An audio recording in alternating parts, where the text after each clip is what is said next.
start with a moment of silence followed by the Pledge of Allegiance led by Councillor Jones.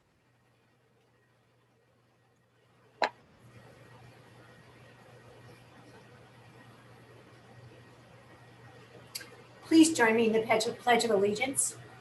I pledge allegiance to the flag of the United States of America and to the republic for which it stands, one nation, under God, indivisible, with liberty and justice for all. Thank you. Councillor Borrego, I don't know if we have it in Spanish. Did you want to? Oh, I'd be happy to. Juramente a la bandera, Juramente a la bandera, juro fidelidad a la bandera de los Estados Unidos de América y a la república que representa una nación bajo Dios, indivisible, con libertad y justicia para todos. Thank you, councillors. With that, as posted on our website and noted on the agenda, this meeting has special procedures given the governor's declaration of public health emergency and restrictions on gatherings. Therefore, this meeting will be held via Zoom video conference. Members of the public, city staff, and the media have the ability to view this meeting through YouTube Live and Zoom webinar. These live streams can be accessed from most smartphones, tablets, or computers. For those watching on live stream, thank you. Thank you for joining us. The video recording of this meeting will also remain available for viewing at any time on the City Council's website. Council staff is available via telephone. If members of the public need assistance finding the videos online, please call 7683-3100 for assistance during business hours, which are Monday through Friday, 8 to 5. The Committee of the Whole did not have any individuals sign up today to provide live public comment, but written comments were received and distributed to the councilors in advance of today's meeting. Tonight is the first meeting of the Committee of the Whole to consider the 2030 decade plan for capital improvements. The purpose of this meeting is to receive a presentation from the administration and ask questions. So right before we go into the presentation by Mr. Sean Madden, I would just request that the councilors actually reserve your questions until after the presentation. And with this time, I'd like to call on Mr. Sean Madden to present the administration's proposed 2021-2030 decade plan for capital improvements. Good afternoon, Madam Chairwoman, honored councilors. For the record, my name is Sean Madden, and I am the Strategic Program Manager in the CIP Division of the Department of Municipal Development.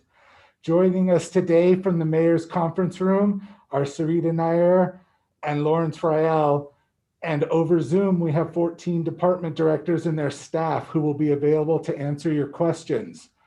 I'd like to thank the excellent staff at the departments and staff review committee for their hard work on these projects, and Donna Prieta Altamirano, who created the documents in front of you and has been invaluable during this process. I'll be referencing page numbers in the larger of the two books since it has the individual project requests. Next slide, please. Thank you for this opportunity to present Mayor Keller's proposed 2021 General Obligation Bond Program and Decade Plan. City Council consideration of the GO Bond Program and Decade Plan is the final step in the city's capital planning process before submission to the voters in November. The process began about a year ago with the City Council adoption of the criteria resolution found on page C1. This resolution, adopted February 3rd, 2020, established policy and specific criteria for evaluating projects proposed for inclusion in the 2021 program. Project requests were returned to CIP in April, and Staff Review Committee, which is comprised of professional staff from across many departments, met in July to score the projects and rank them from high to low, using the required criteria beginning on page C6. The CIP committee, which is composed of senior administration, management, and city council staff, met in July and September to ensure that Mayor Keller's proposed program conformed to the available funding and the policy direction established in the criteria resolution as set forth by City Council. On November 12th, The mayor's proposed program was presented to EPC, and the minutes, finding, and recommendations from that meeting are located beginning page 186. Next slide, please. This cycle, our financial advisors told us that we can plan to a capacity of $140 million, the breakdown of which is as follows. Basic services is allocated a little more than 50%, just shy of $70.5 million of the proposed program.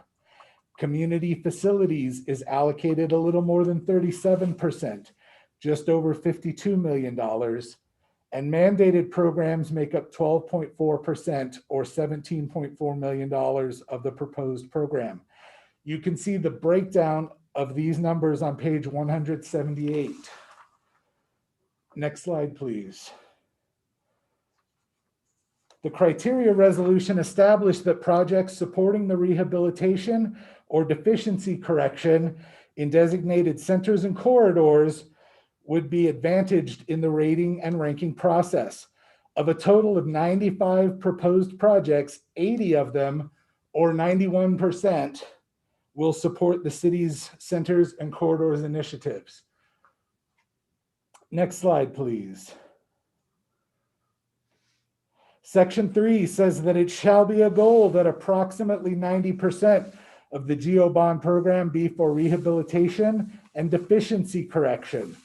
The program proposed meets that requirement, with 89.6% of the funding going to rehabilitation and deficiency correction projects. Next slide, please. Criteria resolution established approximate allocations for the available funding to department groups. This program is recommending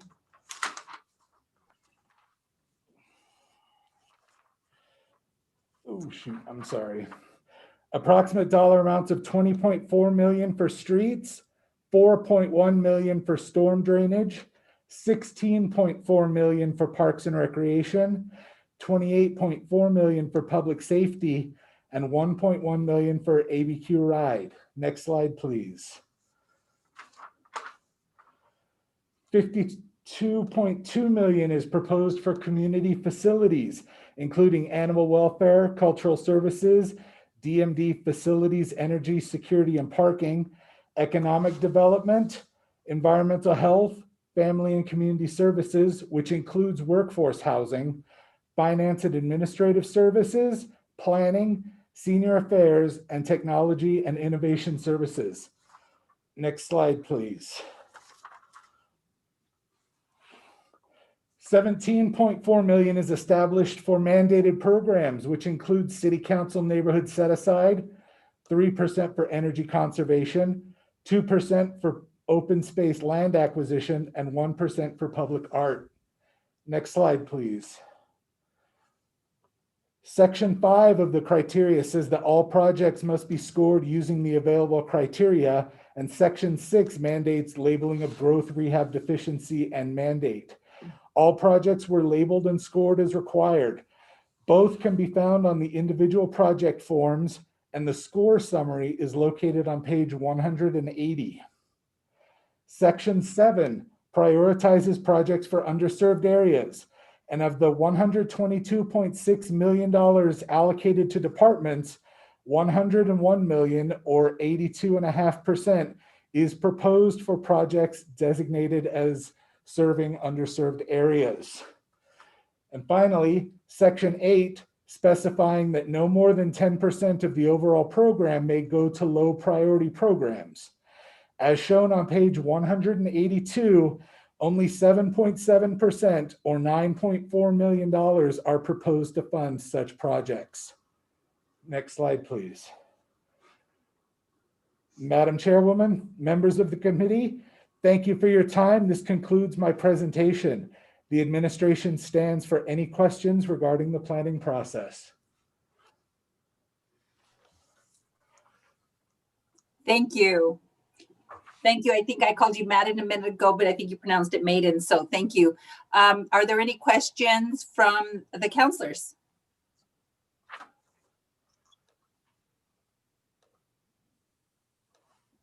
You did such an excellent presentation that We do not have any questions. So I guess with that, we will then just go on to the deferral. So I'll ask one more time if there's any questions of the administration from any of the counselors. Hearing none, we will. I'm sorry, Madam Chair. Had to switch devices. I'm having trouble with my regular computer.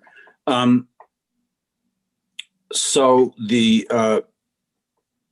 normally wouldn't we hear from departments on this, or what's the schedule on that?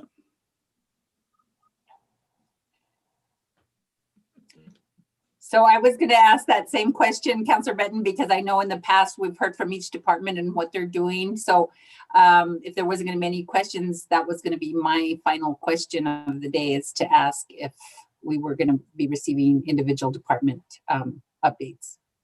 Yeah, I would just like to kind of go in the order we went, and to the extent that folks are on the call who are responsible to be able to ask a few questions and on what was presented. I mean, what was presented is fine as an overview. So we can actually go down. Does the administration want to respond? Sure. Madam President, members of the council, Councilor Benton, all the departments are available to answer any questions. I believe that in normal course of business, we typically answer questions on any of the individual projects for each department. We don't normally do a presentation department by department. We only do that for the operating budget, but we certainly have the departments available to answer any questions the councilors might have on any of the projects. Okay, yeah, I just wanted to make clear what we're just accepting that, and that's the end of the discussion, or what? So if the counselors desire, I'll go ahead and go down the list, and we'll start with animal welfare, Carolyn Ortega. And if you could just give us a brief update about some of the projects that you've requested in the CIP. Sure. Thank you, Madam Chair and counselors. Let's see. So AWD serves thousands of animals a year in our facilities, and through our field services in the community, our services are provided 24 hours a day and 7 days a week, which results in a lot of wear and tear to the facilities, equipment, and vehicles. As such, our proposal included several key projects to achieve AWD's objectives.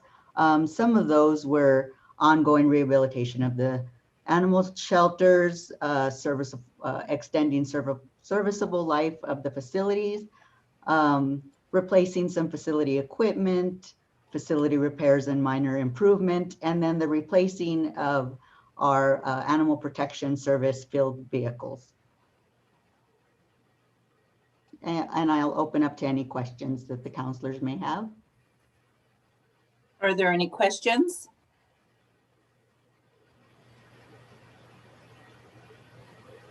I don't see any hands raised.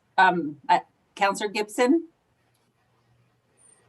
Yes, thank you, Madam Chair. And I saw Councilor Benton's hand too, but we might have the same question since we were talking about this earlier today. So Director, we noticed the number in the budget for car replacement and or vehicle replacement. About how many vehicles do you think that you'll be able to replace with, I don't remember how much it was, 250,000, I believe? Yes, with the 250,000, we'll be able to replace about 3 vehicles per year. We have identified about 15 vehicles that, with a 3-pronged evaluation with how many miles they have, the year that they were purchased, and I think there was one more thing, and it's escaping me. But with that 3-prong evaluation, we've identified 15 vehicles that will need to be replaced. And we're going to do that in phases by replacing 3 vehicles per year. Okay, thank you. You're welcome. Thank you, Counselor Gibson. Then we have a couple of other questions. I don't know in what order it was, but it was Counselor Benton and Counselor Borrego. And then I wanted to ask Julian, I heard there's a way to ping people at the top of the list. If you know how to do that, if you could pin the counselors at the top of the list so I can see their hands, because if not, I'm scrolling through lots and lots of people. Thank you. Counselor Benton. Yeah, thanks, Madam Chair. I had the same question as Counselor Gibson. Thanks. Thank Thank you, you. Councilor Benton. Forgot to take down my hand. Counselor Borrego. Thank you, Madam Chair. So Director, a while back, a couple of years ago, there was some question about the West Side Shelter, the heating and air conditioning units. And I wondered, have those been upgraded for the West Side Shelter? Councilor Borrego, yes, ma'am, they have been upgraded, but as I mentioned earlier, the wear and tear on many of those HVAC systems and heating systems, we're always maintaining those because they are used 24 hours a day, 7 days a week through the course of the year. So what condition would you say that system is on the west side? It's in good condition right now. Okay, thank you. Ma'am, you're welcome. Thank you. If there's no further questions for animal welfare, we'll move on to the Department of Municipal Development, Mr. Pat Montoya. So if you could please give us just a brief presentation and let us know some of the priority projects. As you know, we got the updated summary on the project. So if you can talk a little bit about those, we'd appreciate it. Thank you, Director. Madam Chair and members of the committee, thank you for the opportunity. Let me just start by saying that DMD was very busy this last year. We actually were able to put out about $170 million in larger projects between March and the end of the calendar year. So our staff was doing something in every council district, from new community centers to pool additions to road rehab and intersection construction, just a barrage of things. But briefly for the 2021 program, let me just highlight very quickly. So in the streets program, our ask this year was right at almost $21 million, pretty much spread out through all of the council districts. We're looking at major street intersections, ADA sidewalk improvements. That's one of the programs within the department that has gained some strength. We have an ADA coordinator there now that has been very instrumental in helping us identify sidewalks and those that need to either be replaced, repaired, or a sidewalk installed. We've got money in there for McMahon Boulevard out in Councilor Borrego's district, which is a final connection to make that a 4-lane roadway. We've got street maintenance equipment, intersection improvements, and one of the new things that we're asking for is the shed that stores all of our salt and cinder for our road crews. That is at Pino Yards, so we've got some renovations that are taking place there as well. In the storm area, I just want to highlight that we had a reduction of about $1 million this year, so it wasn't a big decrease from what we received in 2019. We're working very closely with the MAFCA on 3 projects, actually 4, if you will. We do have the Bareilles Pump Station. South Broadway is one of the projects that will be undertaken if this with this funding. We also have a large pond in Councilor Davis's district at Alvarado and Eastern. We're partnering with the MAFCA on that one. We will actually, joint use the land and then they will develop it. The International Library, that pond is fully funded. The library is underway right now. That again is in Councilor Davis's district. Once the library has been completed, then we'll start to work on the pond itself. And then finally, in our facilities, and one of the changes that took place within the last year is that DMD Security took over transit security. So now we have all of those officers, their equipment, the vehicles that have come to DMD. So we've expanded just a bit there. I think our ask this year was right at 5,400. So almost doubled from what we had requested in 2019. In 2019, we had 2325. This year, we have 5,400. In addition to that, we do have the quarter cent bond program that is underway, $54 million. Not part of this, but you'll see a little bit of a reduction in some of these projects here because we've been able to cover those costs either through our regular quarter cent tax or the bonds that were sold in order to initiate and complete the larger projects. We've got a lot more going on through the summer months. We're partnering with 11 different departments. As you know, DMD manages projects on behalf of all of the departments themselves. So with that, not a formal presentation, but just sort of highlight what we're doing in DMD. And I know that our staff works with policy analysts and with the counselors on a regular basis. We do get a lot of requests. We average somewhere around 40 to 45 requests a day, either from the general public, from the administration, or even from the council or council staff. So we keep our guys busy. And with that, I'm available to answer any specific questions you might have. So are there any questions for Director Montoya?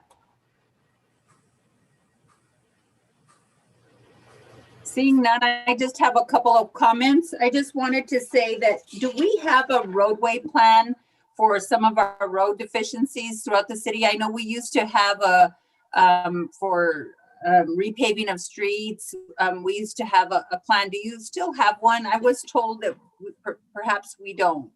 Well, let me just start by saying at the end of this month and going into the first or second week of March, we have a company that will come in and do a full assessment of all of our streets throughout the city. We run about 4,400 miles of paved streets right now.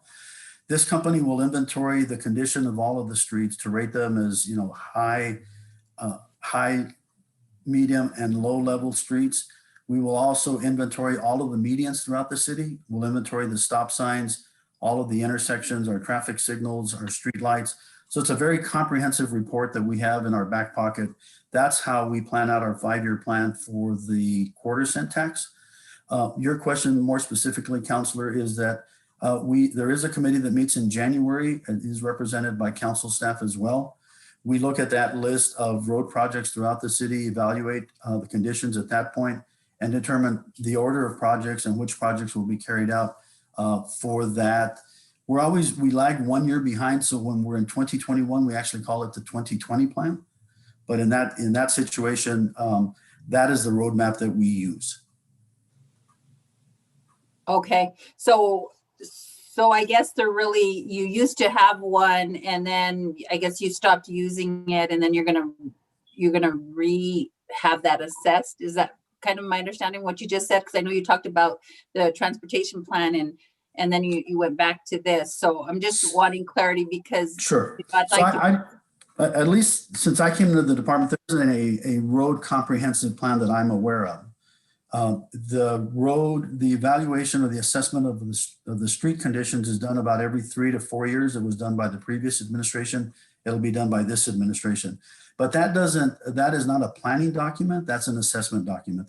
That just tells us what the conditions are and what we have out there. But we don't. The only tool that we use right now to determine which streets need to be rehabbed, and we have 4 or 5 different types of rehab that we use, is when we go through the assessment. The committee meets in January, and we determine which sections of the city or within which district, which streets are actually going to be rehabbed. I had a conversation with Councilor Borrego today.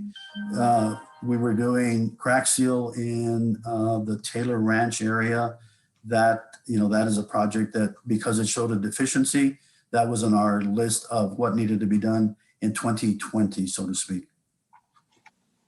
Okay, thank you. And I know we have other departments that do this, but when we bond for some of the positions that we have at DMD. Has there ever been an analysis or an assessment of whether that's, beneficial to us in terms of in the long term? So if you could, I'm not quite, I understand the question. So we're talking personnel? Personnel, yes, sorry. So, our positions are funded in maybe 3 different categories. So we pay employees out of the general fund, and then we're cost reimbursed. So when an employee does work on behalf of a project, we will charge a portion of that individual's salary to that project. So if it's almost like a lawyer's time, if you will, I guess. I hate to use that as a term, but it's chargeable time. So if someone goes out to do inspections, it could be an hour or 30 minutes. So those costs are recovered. It's our cost recovery. So those are the two main areas where our employees are paid. Okay, because it has in our summary here, it says the department funds 69 full-time positions using GEO bonds at the cost of $6 million, and it has the breakdown. And so when I look at DMD and I see that their actual request is 20 million plus the 3%, it just seems like a large portion of the money that we're bonding. So if you could just send me like a correction on that, if that's incorrect. Okay. And then my last question, just real quickly, because you did talk about, you went into the DMD storm drainage. Yes, ma'am. So I just wanted to ask that, I know that we have a tax that we pay so that we can address drainage and then I know that we're providing some additional money, and I'm just wondering if there needs to be a conversation about, the tax, or because it seems as though the city is still funding storm drainage at a pretty substantial amount. So so as you know, we Madam Chair, we partner with AMAFCA on many of their projects. They take the lead in most of the larger projects, and we're a small part of that. AMAFCA has one mission in life, so to speak, and that's to repair and install their channels and their detention ponds and handle runoff and those sort of things. They have the ability to tax and to bond at a much larger capacity because they're only doing one purpose, so to speak. Where the city is doing 11 different purposes, we're bonding against buildings and streets and family and community services for daycares and those sort of things. So our contribution to the AMAFCA budget is minimal, but I think that it does show that we are an active and a willing partner to work with them, but we would never be able to match what AMAFCA is doing. Our contribution this year, I think, as I mentioned, is right at about $4 million. The detention pond that we're building at Eastern and Alvarado, the land value is much more than that 4 million. So that is our contribution. But we have several projects that could get funded, but storm always takes just a very small piece of the capital program. And again, we would never be able to compete one-on-one with what AMAFCA is able to fund. I'm in agreement. I just think that, is maybe the conversation, because I think the intent initially was so the tax would actually address those issues. I didn't realize that we had like a formal agreement to contribute as well. I thought, we had established it so we can address those. And I was just wondering at some point where the conversation needs to lead in terms of, revenue, them increasing the revenue there at AMAFCA, but I could be wrong. So with that, I won't go on and on. If anyone, if that was the last of the questions for Director Montoya, we will move on to Parks. I do have one, Madam Chair. Thank you. Director Montoya, so you're projecting double the output from last year, which was already a good year. Did I understand that correctly as far as projects? This in the new year, in the 21.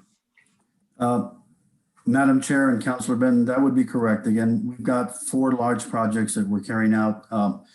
As you know, Marble Arno is underway right now. That is in your council district. That was the largest that we funded.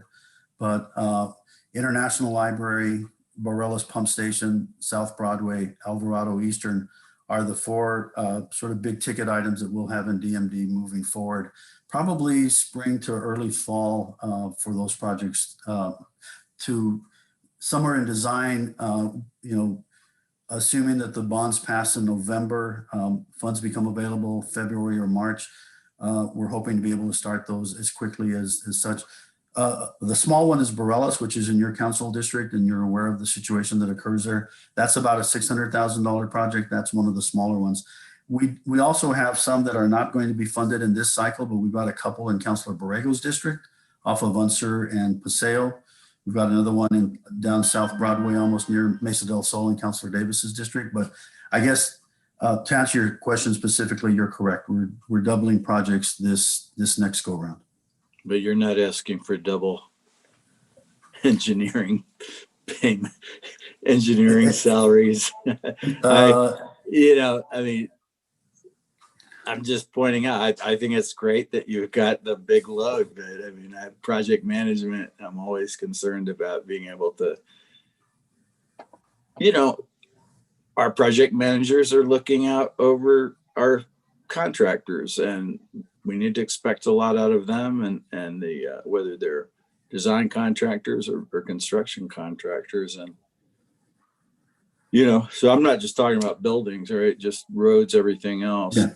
Just trying. That I've been supportive of the department and doing something where we can be competitive and get some young engineers that really want to, put in the long weeks but towards quality control, long-term maintainability and value, so forth.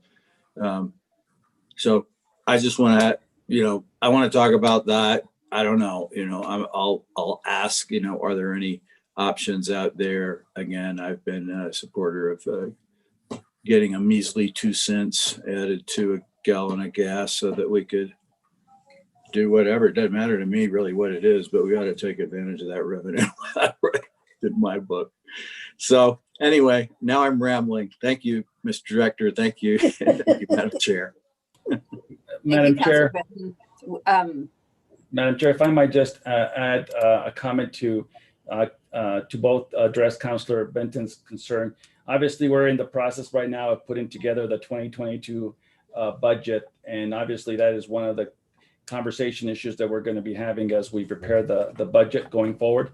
So we'll have, I think, a lot more conversation about whether or not we have adequate staff to do the capital projects.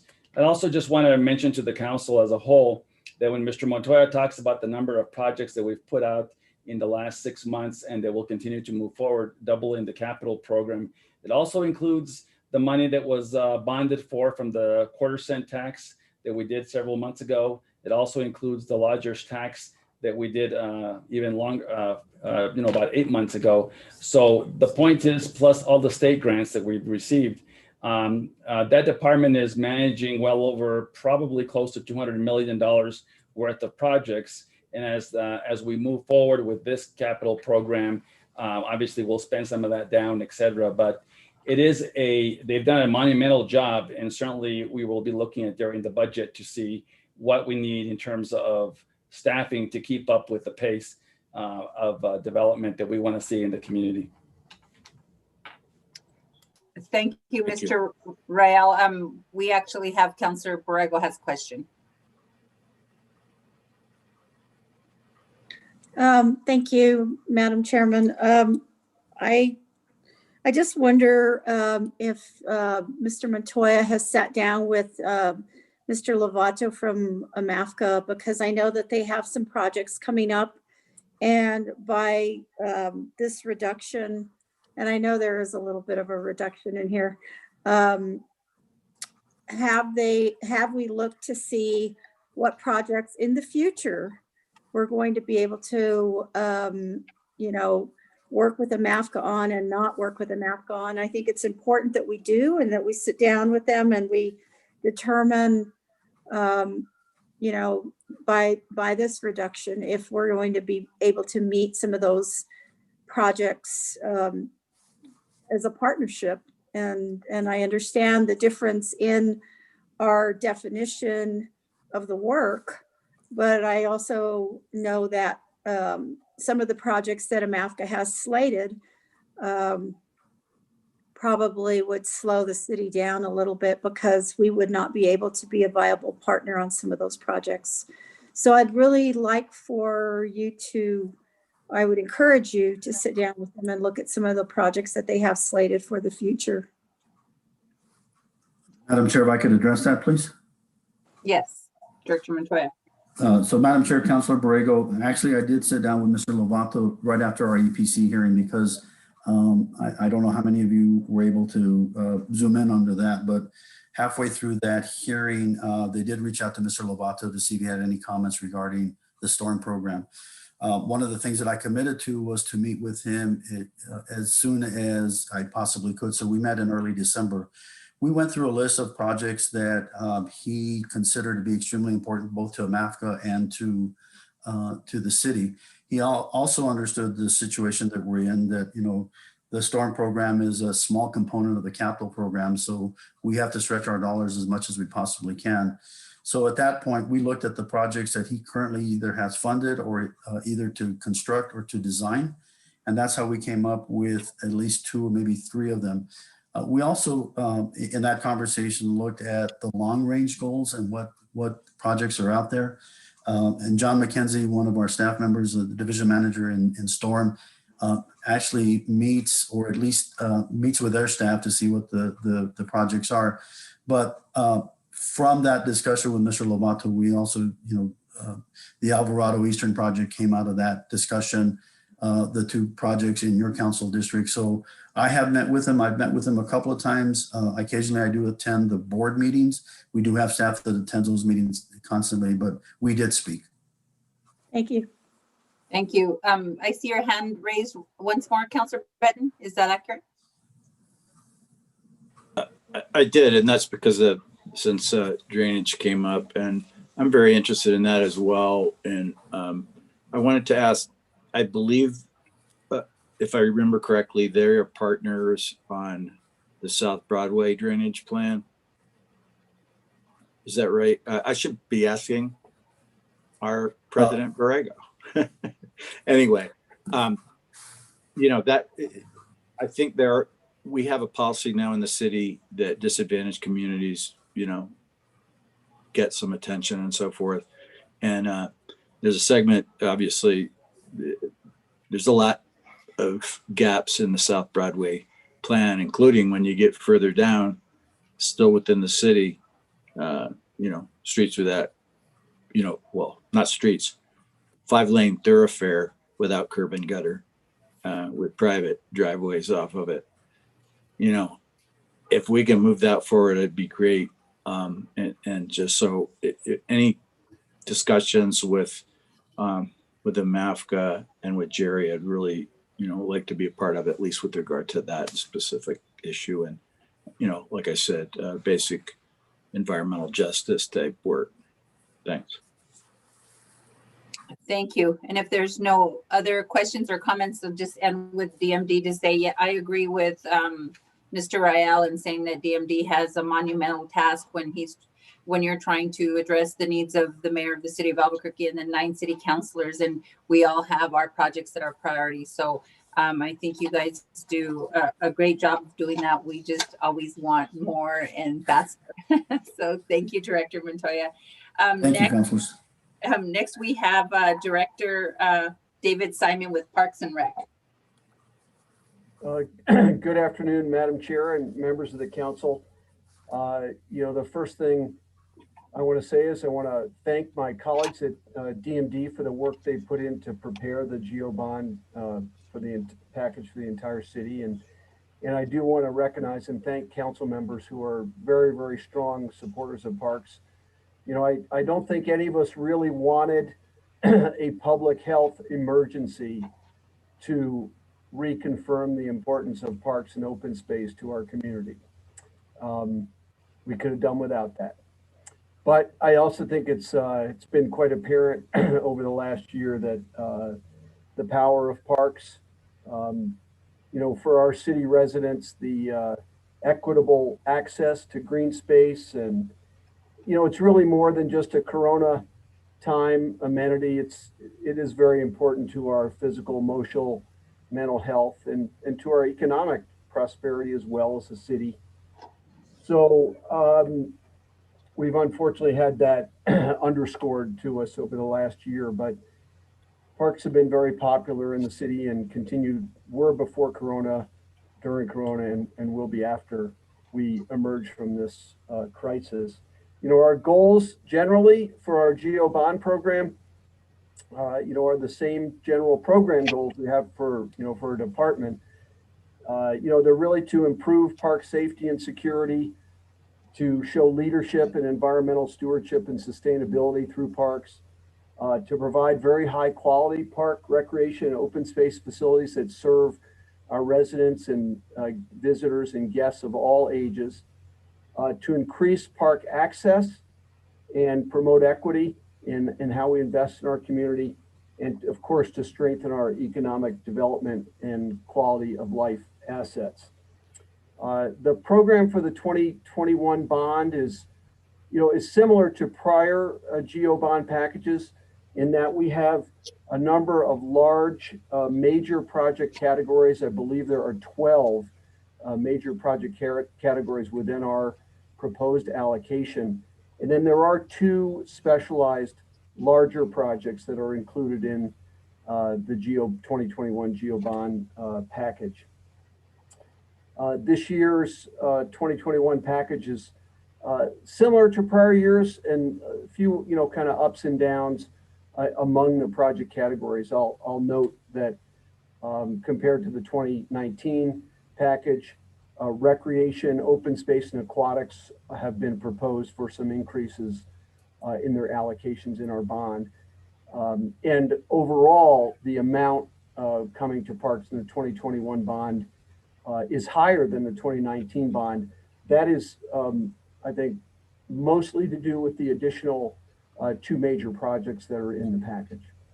So without going into details among all of the 12 major project categories, which I'm happy to answer questions about any of those categories. And again, appreciate the council's interest and support for parks across the community.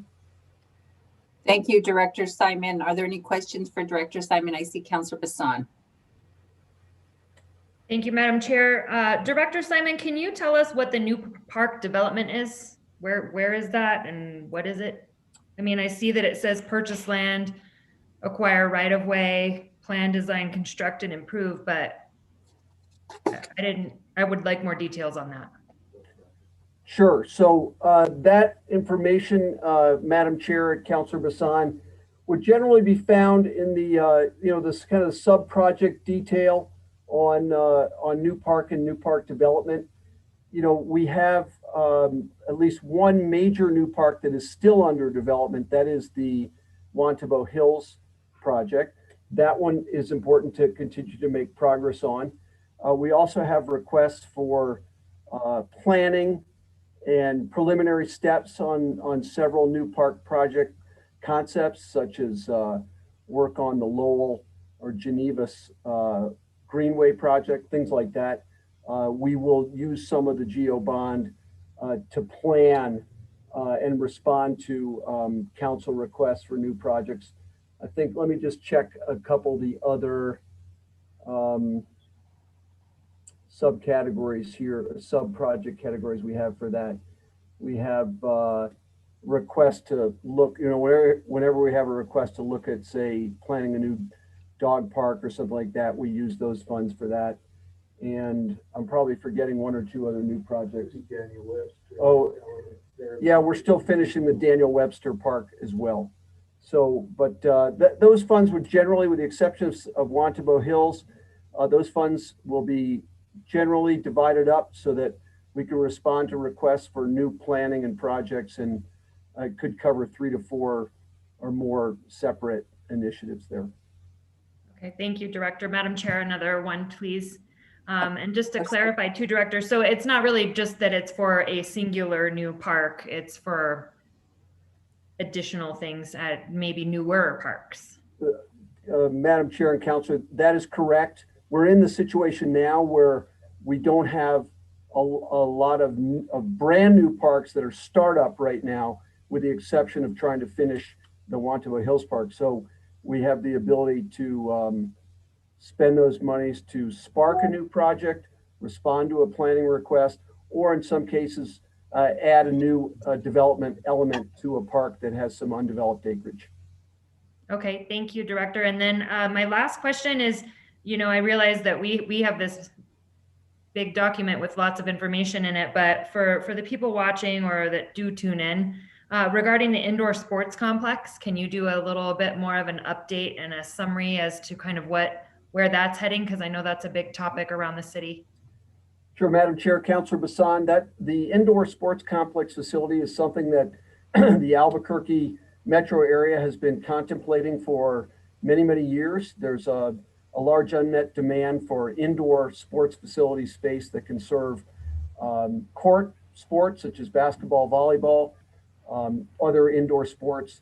And there's been some planning work going into identifying what those needs are, where that facility could be located, the scope and scale of the project. Currently, the city is operating on a plan for that facility to be located on the west side, and the leading location for that would be the Jennifer Reardon Sparks Kindness Recreational Sports Complex. We have funds both from GEO bonds and from state grants to fund the first phase planning and design of that project, and it is in some preliminary stages of planning and design right now. Thank you, Councillor Bassan. So next we have Councillor Benton, followed by Councillor Jones. Yeah, I wanted to just thank Director Simon and his staff. And, we're talking about that general parks planning fund, whatever it was, the question that Councillor Bassan just asked. And that group really has been helpful to our district over the years, our neighborhoods, when they want to have some idea about a park. And, that group can kind of look at it, do some sketches, have a meeting, and really get that engagement. And so I think that helps fund some really good work. And I appreciate all the responsiveness of Parks and Rec and the director and his staff. Thanks. Thank you, Councillor Jones. Thank you, Madam Chair, and Director Simon, nice to see you again. I think you've answered the question, but I just want to make sure it's really clear in my mind.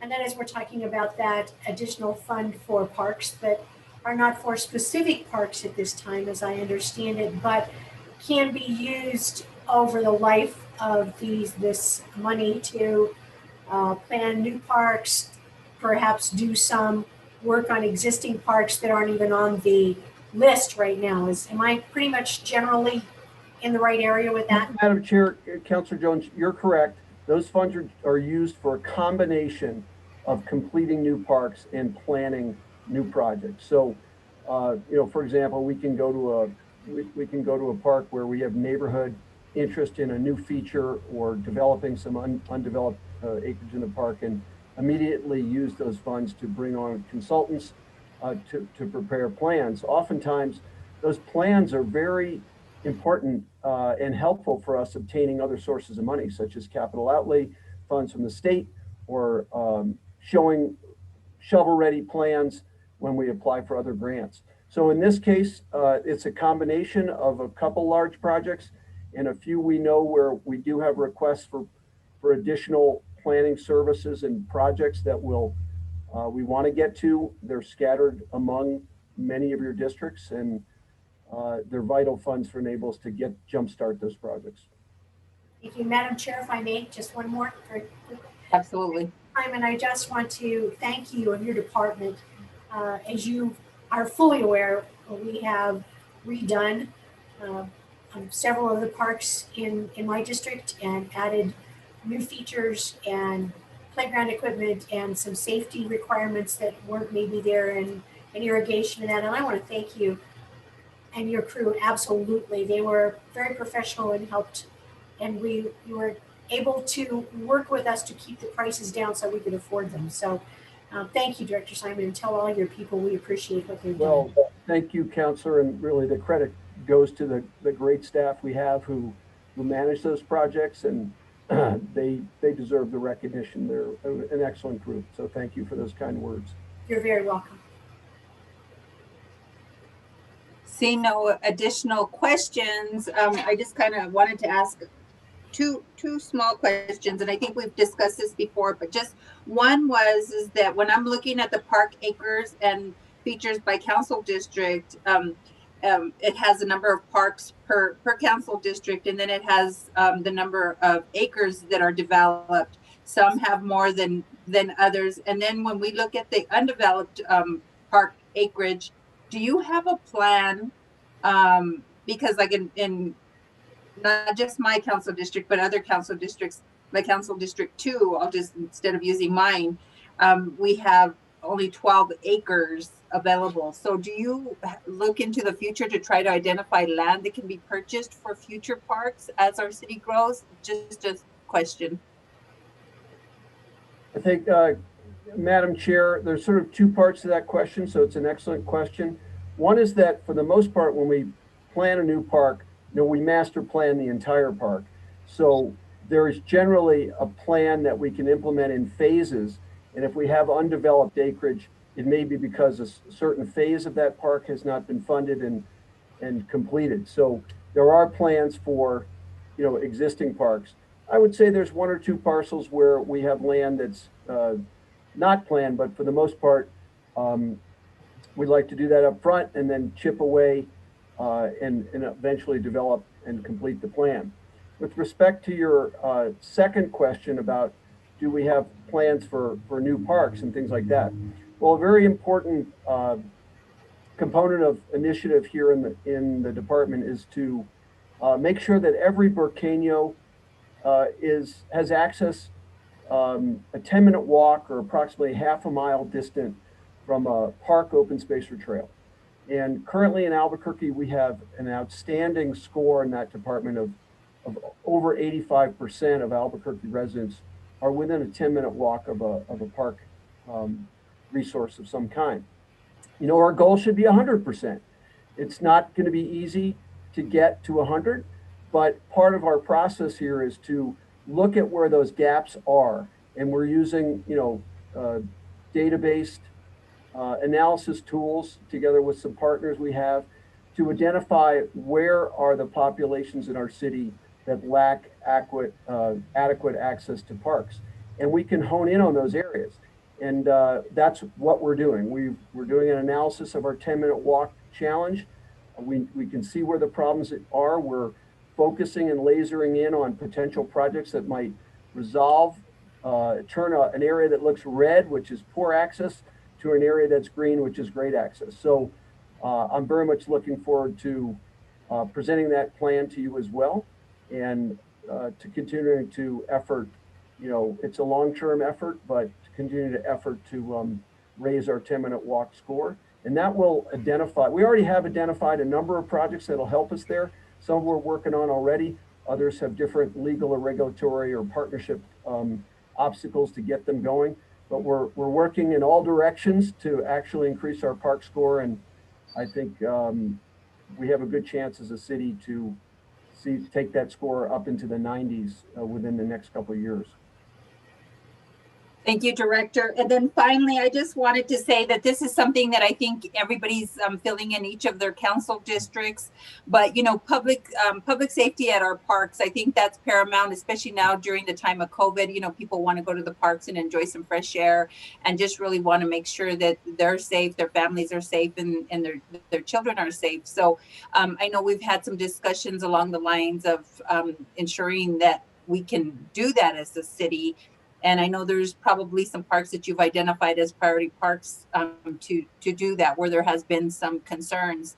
But can you tell me just briefly kind of the benefits of security cameras at parks or additional lighting? Because it's really something that I'm interested, again, not in just my district, but in parks citywide that you feel are important to address some of these needs. Well, thank you, Madam Chair. It's an excellent question. Parks that are safe and secure are more active parks and more beneficial to our residents. And parks that are more active and beneficial to our residents are also safer parks. So we need to work at these fundamental things to make the park safer, more welcoming, and serving more people of all ages. So with the council's support in fiscal year 20, parks spent about $1.5 million on safety and security investments. I think we did over 80 different projects, or 80 different parks were affected by security investments with the funds that you provided to us. I want you to know that was a lot of projects to get done in one fiscal year, and our staff did it. And I'm very, very proud of them for juggling and completing so many improvements in one fiscal year. The 2021 GEO bond package proposed by the mayor does include $500,000 to help us continue security investments in parks across the city. What we find is that security is a function of several, mainly three things. One is physical security improvements such as lights, fences, and cameras, all of which can be helpful. Sometimes the tool you apply is different in each situation, but we've done a lot of lighting projects lately and they're generally well received and beneficial. Secondly, of course, is the presence of, shall we just say, uniformed security personnel. It really helps to create a safe and welcoming environment and deter negative things in parks. And third is the activation and the activity in parks themselves. Just the presence of our citizens using the parks is a very, very beneficial security element. So with respect to the first category, there are physical improvements. Lights and fences really help, and we can target those things. And cameras are also of an additional benefit. And some of those projects, of course, depend on the digital infrastructure we have in the city. And it's a lot easier to put in cameras that are linked to the real-time crime center. We have good data to the parks. And so sometimes we're a little limited, by where we can do that. But cameras are used also to affect, not only to deter crime, but unfortunately to help APD investigate crime. So I think the discussion has triggered additional questions. I'll end mine by just saying that I failed to mention about the money that you provide for police officers, chiefs overtime. I think that's wonderful. I think we could do more of that just to have kind of that presence. So Councillor Gibson, followed by Councillor Borrego. Thank you, Madam Chair. And thanks for bringing this topic up about security for our parks.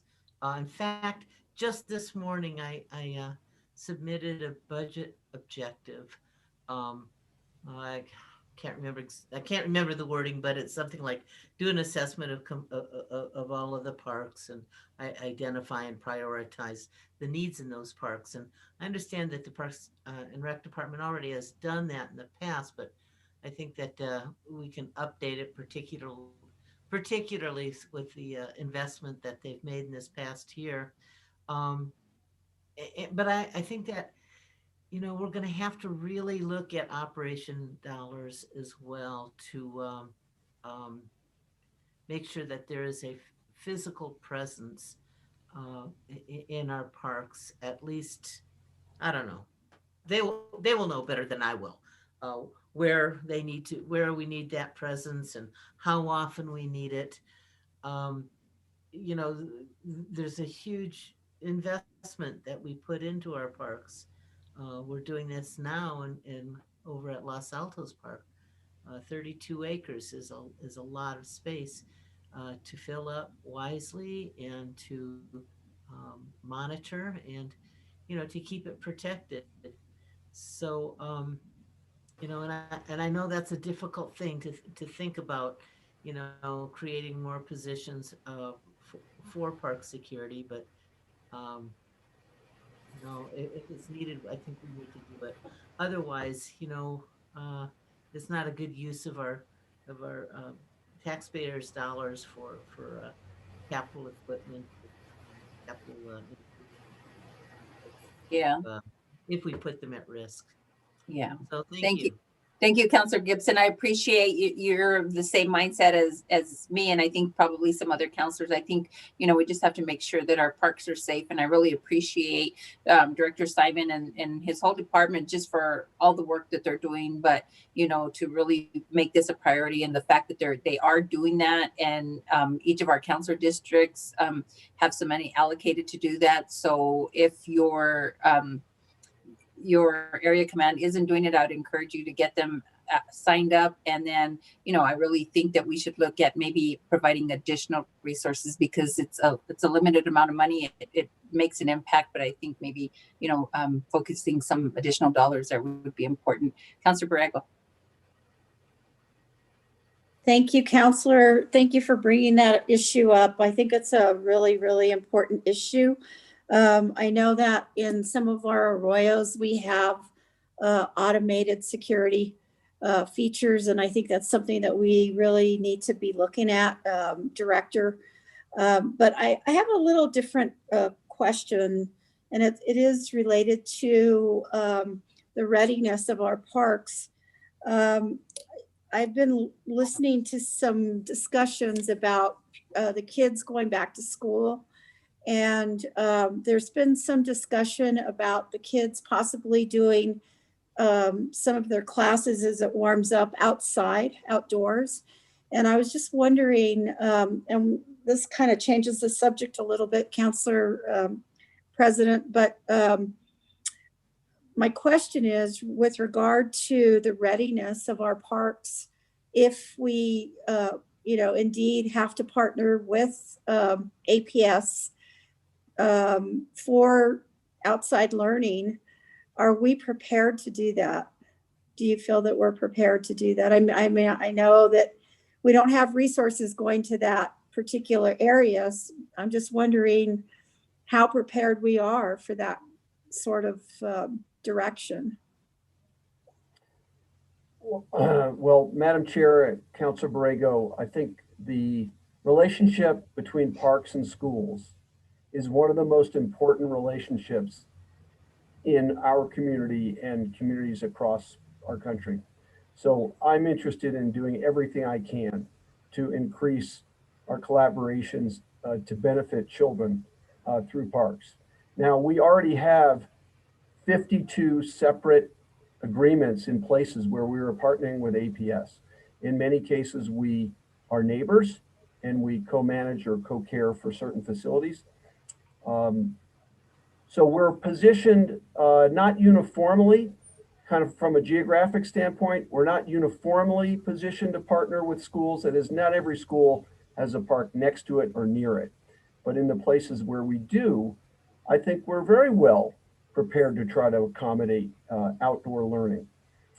We are also collaborating with APS in other elements of that, including bringing ideas for school-based gardens, areas of learning in parks that are near schools, and then making those available and accessible to those schools. We're working on all of those things as well. We did look at one point at the potential for CARES Act money to be used kind of in this way, but our city had many, many priorities for CARES Act money. And so, we just didn't choose to go in that direction. But a lot of parks are ready. The key ingredients, for some of those things would be shade and shelter, so that teachers can hold a class outdoors. Many of the parks are already prepared for that. We have over 40 parks that already serve as summer meal sites too. So almost all those have a shade structure and a place for gathering that's quite suitable for outdoor classrooms. And then I'd have to say, we can always use more of those things that are more built with learning in mind. Many of our shade structures and pavilions they're there for general use. They're not necessarily there as outdoor classrooms, but I'm for anything we can do in that area. But the last part of the answer, Councilor Borrego, to you is I'd have to say, is APS prepared for outdoor learning? Because there are some elements of that are very dependent on good training and empowering teachers to teach and learn in different ways. And so one of the things we thought would be very helpful would be us trying to organize training and assistance to APS just to get their teachers comfortable with some of these ideas and teaching in a different environment. And if that doorbell rings for me, I will answer it and help as much as possible. Thank you, Director. I'm really encouraged to hear that there's 52 agreements in place. And I know that you know, the Nature Center and places like that are very available. So it's encouraging to hear that. I appreciate that. Thank you. Thank you, Councilor Borrego, and thank you for the question. Really appreciate that. I think COVID has really forced us to really think outside the box, and I think it's really a wonderful opportunity for our kids to be able to learn outside or at our parks. So next we will move on to Albuquerque Fire Rescue, Chief Dow. Hi, Madam Chair, councilors. So just to go over the 21 GEO bonds, we have $2.4 million for apparatus. Albuquerque Fire Rescue has 64 frontline fire apparatus. So that's engines, rescues, ladders, squads. They're not, they are actually expensive and they do have to be replaced. An engine is about $650,000 every 8 years. A rescue, $300,000 every 5 years. And a ladder can be over $1 million or $1.5 million. And that's every 10 years it has to be replaced. We've been fortunate over the last 3 years. We've replaced 33 frontline apparatus, but obviously we still have more apparatus that we have to replace, and then the cycle continues on. Facility maintenance, we have $1 million. Last GEO bond cycle, we had $750,000 that we received. We have over 30 facilities that Albuquerque Fire Rescue takes care of. That's including our 22 fire stations. 5 of those fire stations are over 60 years old. And of course, they're gonna need new roofs, they're gonna need driveways, new air conditioning units, just paints, just upkeep on all those facilities. And then we have Station 12, so that's $7 million. That's at Central and Wantabo. We had 2 studies that were completed, and that was to determine the location of Station 12. And that station is 64 years old. It does need to be replaced. It has engine and a rescue at Station 12. If we add a new station, a new facility, we can add a 3rd apparatus bay and then have a 3rd apparatus there, likely a brush truck. And that will maximize our state fire fund. It'll actually increase it by $78,000 every year from the state fire fund. Obviously, a new station is going to give new features to our firefighters, including decontamination equipment, gear storage, isolation areas. It'll make it a safer environment for our firefighters to operate from. And that's all I have. So thank you for all your support, and I stand for questions. Thank you, Chief. Are there any questions for the Chief? Seeing none, we will move on to Police, Acting Chief Medina.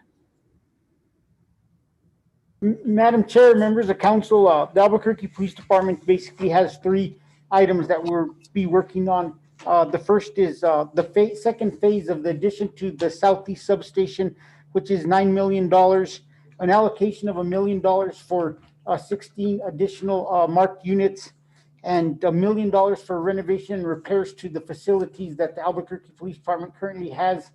Those are our requests at this time. As we know, we have outgrown the Southeast substation. That's the #1 priority is getting the money for the second phase so that they could outfit and fit all the services they need within the substation. For once, our proposals are pretty simple and cut and dry, although large. We stand for any questions at this time.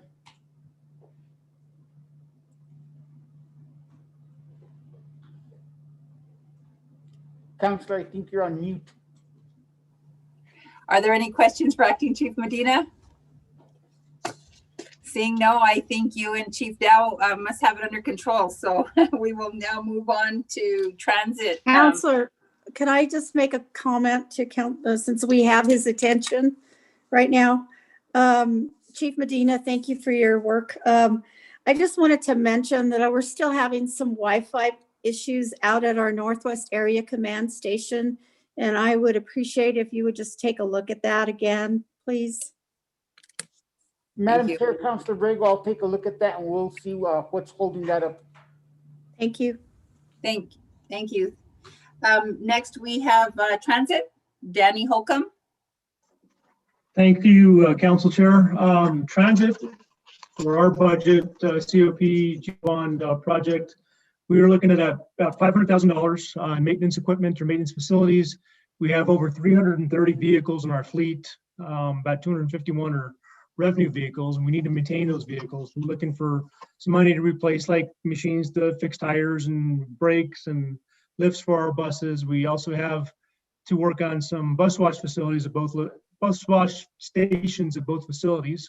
So that's what that's for. For our transit technology, we have a need for some computer and server replacement. We have to upgrade our Trapeze software, which is what we used up to book rides for our paratransit system, as well as schedule our drivers. We need some security cameras at our facilities at both Yale and Daytona, so we're looking for some there.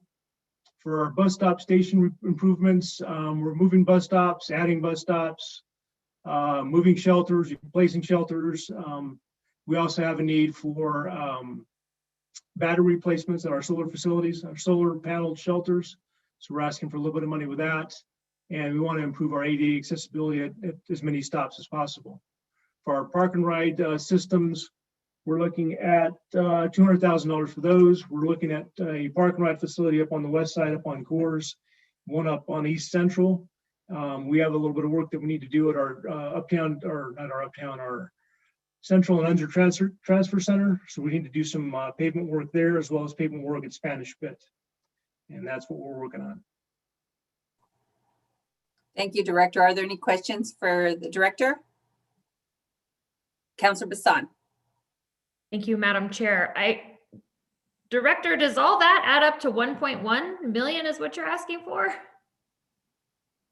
Council Chair, Councilor Bassan, that's what we're asking for. Wow, you're making a lot happen with a low dollar amount. Anyway, thank you. I just wanted to confirm that I'm reading it right. So thank you so much. Thank you. I just have a quick question, and Councilor Benton. Thank you. Go ahead, Madam Chair, if you like. No, I Okay. try to close. All right. All right. Director Holcomb, could you just kind of on that fund that's being allocated for the work on the bus stops? Could you, I mean, a lot of stops, and this would be enough to do how much of it? Well, we have Councilor Chair and Councilor Benton. We have over 1,200 stops in town. There is no way that this is going to fix all of our stops. Right. If you drive up and down the streets of Albuquerque, you'll see some of our bus stop signs are incredibly faded. This is just to get us started on some of the projects that we need to get going.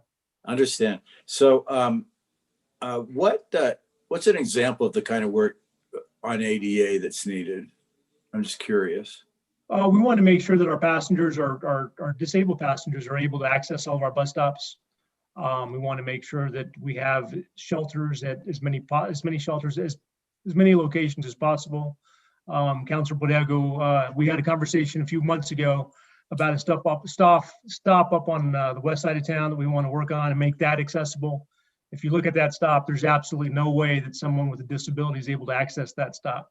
So we want to see what we can do to try and help that stop out. So things like that.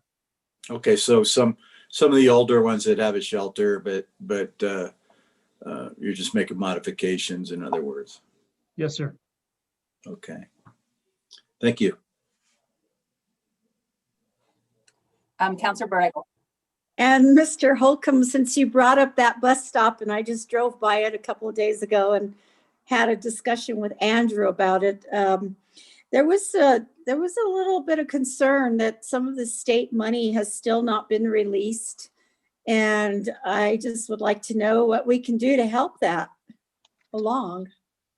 Councilor Chair, Councilor Borrego, let me look into it a little bit more. I did see the email going back and forth, but let me see what I can find out. And I will get back to you personally. Thank you.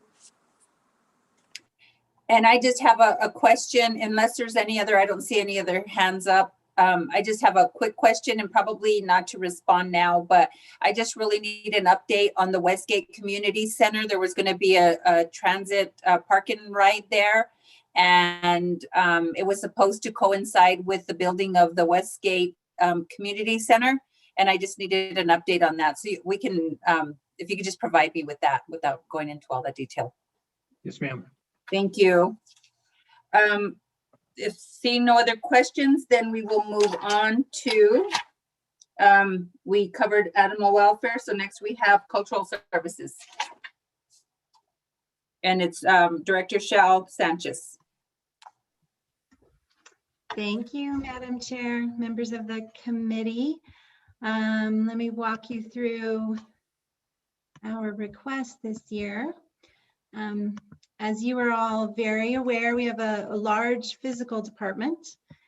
We have more than 30 sites, most of them public facing, but all of them really important to the cultural landscape of our community. You'll see that there are two items that are related to museum collections. One is for the Balloon Museum collection. One is for the Albuquerque Museum History Collection. Both of these facilities are off-site facilities. These are existing warehouses that we store collections in. These are both warehouses that were never designed really for taking care of kind of priceless collections. So we need to invest in climate control, security, and fire suppression at both of these facilities. And the facility for the history collection, we actually share with the city clerk's office. And so also very important records, also important part of our history. So as we make these investments in the Albuquerque Museum History Collection, we'll also be upgrading the facilities for the city clerk.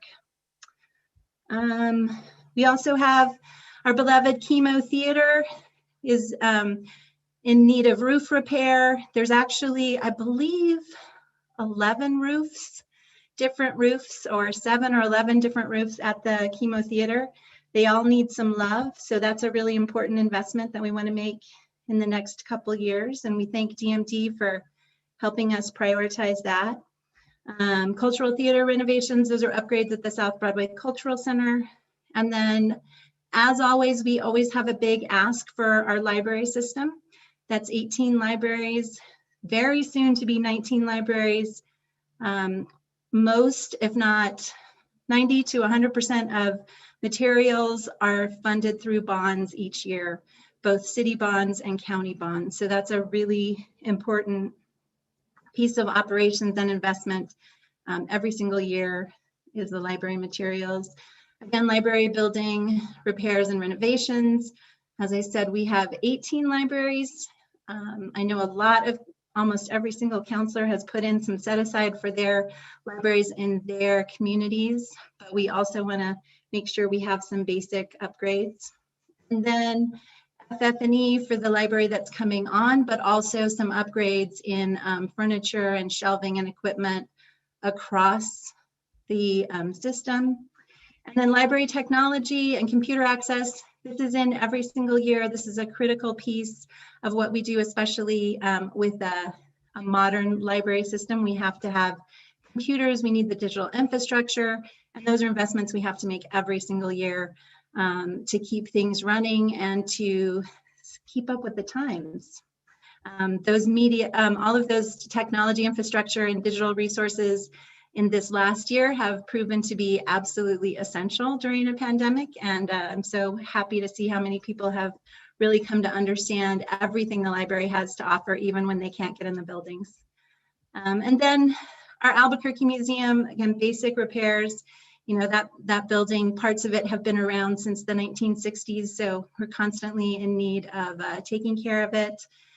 And the master plan for the Albuquerque Museum includes an education wing, and we feel like the classrooms are a really important piece of finishing out that. Phase 3 is the 3 of 3 phases at the Albuquerque Museum, and this has been in the planning and kind of on the list for more than a decade, I think maybe 15, 20 years at this point. So we're excited to get some money in so we can hire an architect and actually finish the Albuquerque Museum, their master plan. And Explora. So Explora has been doing a lot of amazing work. As all of you know, we have the X Studio Focus for Teens is under construction right now. They have a master plan for their whole campus, which would include early childhood education space.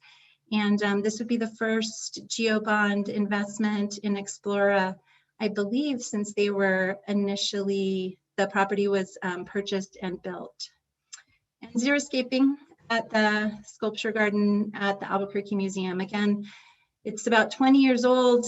We weren't thinking as well or as thoughtfully about water 20 and 25 years ago, so we're hoping to move xeriscaping throughout the museum grounds. And I stand for any questions. Thank you. Are there any questions for Director Sanchez? Councilor Borrego. Director Sanchez, I have to ask the same question I asked of Dave Simon with regard to APS and our positioning. And I think the answer to this is yes, and we are in a good position. But for if outside learning becomes a thing of the future, I guess we're well positioned for that with the biopark. And so I'll just let you tell me about that. Yeah, I think absolutely. And in terms of partnerships with APS and, making all of our facilities open and available for all kinds of partnerships, I think that's something that cuts across all of our departments, especially those departments that have been working through Youth Connects and through the mayor's initiatives to have more outdoor and also more after school opportunities for youth. So, the biopark is maybe not the best place because it's not as positioned, but we have many libraries that are within walking distance of schools and have ongoing relationships with our schools. And then some of those libraries even are adjacent to parks. So I think if the city and APS are able to have some conversations and make these things happen, I think it's very easy for us to move into a space of supporting our schools, especially our libraries that have community rooms that have then those community rooms often open out into outdoor kind of courtyards that are enclosed and really good spaces for learning. So yeah, I mean, we want to do everything we can to support our kids and our youth and our school partnerships.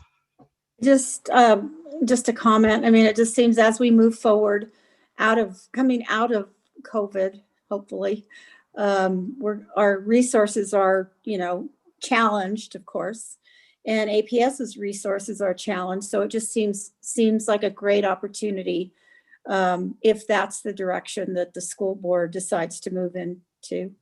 So thank you. Absolutely. I think we all want to be outside more right now. So anything we can do to help. Thank you, Director. I don't see any more questions, so we're going to move on to, and actually I have DMD Facilities, Energy Management, DMD Metro Security. I think you've covered both these items unless there's anything pressing you want to add, Director Montoya? Madam Chair, no further comments on that one. Thank you. Okay, thank you. And so then we'll move on to Family and Community Services. And we have Director Pierce. Thank you, Madam Chair and members of the council. In Family and Community Services, as all of you know, that our job is to keep the safety net strong in our community for our most vulnerable residents. And in addition to that, our job is to really invest in the health and well-being of children and adults. And that really comes out in terms of the investment in community centers. Similar to other departments here during COVID times, all of our facilities have been operating, caring for children or caring for our most vulnerable residents. So for our GEO bond this year, it's a total of $17.3 million. It includes 10 different projects. And I'm happy to walk through those in detail if you would like me to do that. Are there any questions for Director Pierce? Councilor Gibson, I see your fingers moving. Yeah, I'm waiting. I do have a question, but see, do we have, maybe, could you just tell us maybe about your projects or maybe the top 5 or all of them, whatever, just a real brief summary, please? Sure, happy to. Thank you, Councilor Gibson. At the top, we're asking $2 million, and this is for just the maintenance, the renovation, and repair for our overall facilities. So in FCS, we have about 50 different facilities across the community, and that $2 million is to help with that repair and maintenance in existing facilities. We have our Loma Linda project, example of an existing community center that want to respond to community need in that area of town and requesting $2 million. We have our Joan Jones Center, and this $750,000 will complete that project, really adding some necessary space to that community center in the near Southwest Valley part of our community.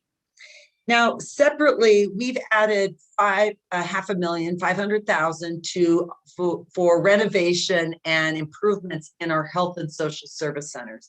So as everyone knows, there's one of these in every quadrant of our community. This is where we're doing our eviction prevention work. We're giving out food boxes. And we have some space in 2 of those centers that were used for dental space. There's kind of a plethora of dental providers right now in our community. And so we would really like to renovate some of that space for other providers to be serving the local community needs. As many of you know, in those health and social service centers, we may have primary care providers, we have a public health office, and a variety of local community providers to meet community needs. So we've included $500,000 to make some of those changes. Snow Park, and I know Councilor Gibson right there in your area, the $1 million, that's where we're really hoping to make some improvements. That's a very small community center doing after-school programming, hoping to make the improvements needed there to serve additional children. The Westgate Community Center, $250,000. That is a project that's underway, and phase 1 is currently being built, and so this will add to phase 2. We also have our affordable housing with the Workforce Housing Trust Fund, $3.3 million, to really move on the path for the necessary affordable housing throughout our community. And the West Side Community Center, I'm sorry, and I misspoke. That's phase. I misspoke on that earlier one. This West Side Community Center, that is for phase 2. The Westgate is for some renovations in that existing center. Westgate, as we renovate that, we hope to really offer child development services there. Gateway facility renovations, we've got $2 million there as we build out the Gateway, both at Gibson Medical Center and a Hopeful Gateway Center north of Lomas. That resource would be used for that. And then $2 million for anticipated Southwest Community Facility, knowing that's where there's a lot of growth on the west side of our community. And so that would be looking at future needs. Thank you, Director Pierce. Any other questions? Follow up, Councilor Gibson?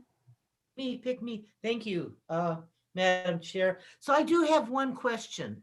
And I'm looking at the summary that we were given, and I'll just read it to you real quickly. It's not very long. It says in fiscal year 21, Family and Community received an additional $2 million in one-time funding for housing vouchers and an additional $1 million in recurring funding for housing vouchers.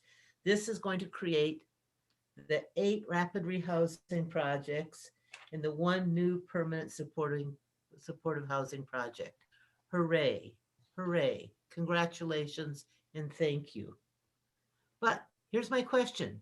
So is the reason that we are short on vouchers now because is it related to those vouchers being put towards those projects, which I don't want to take that away from. I'm just asking a question.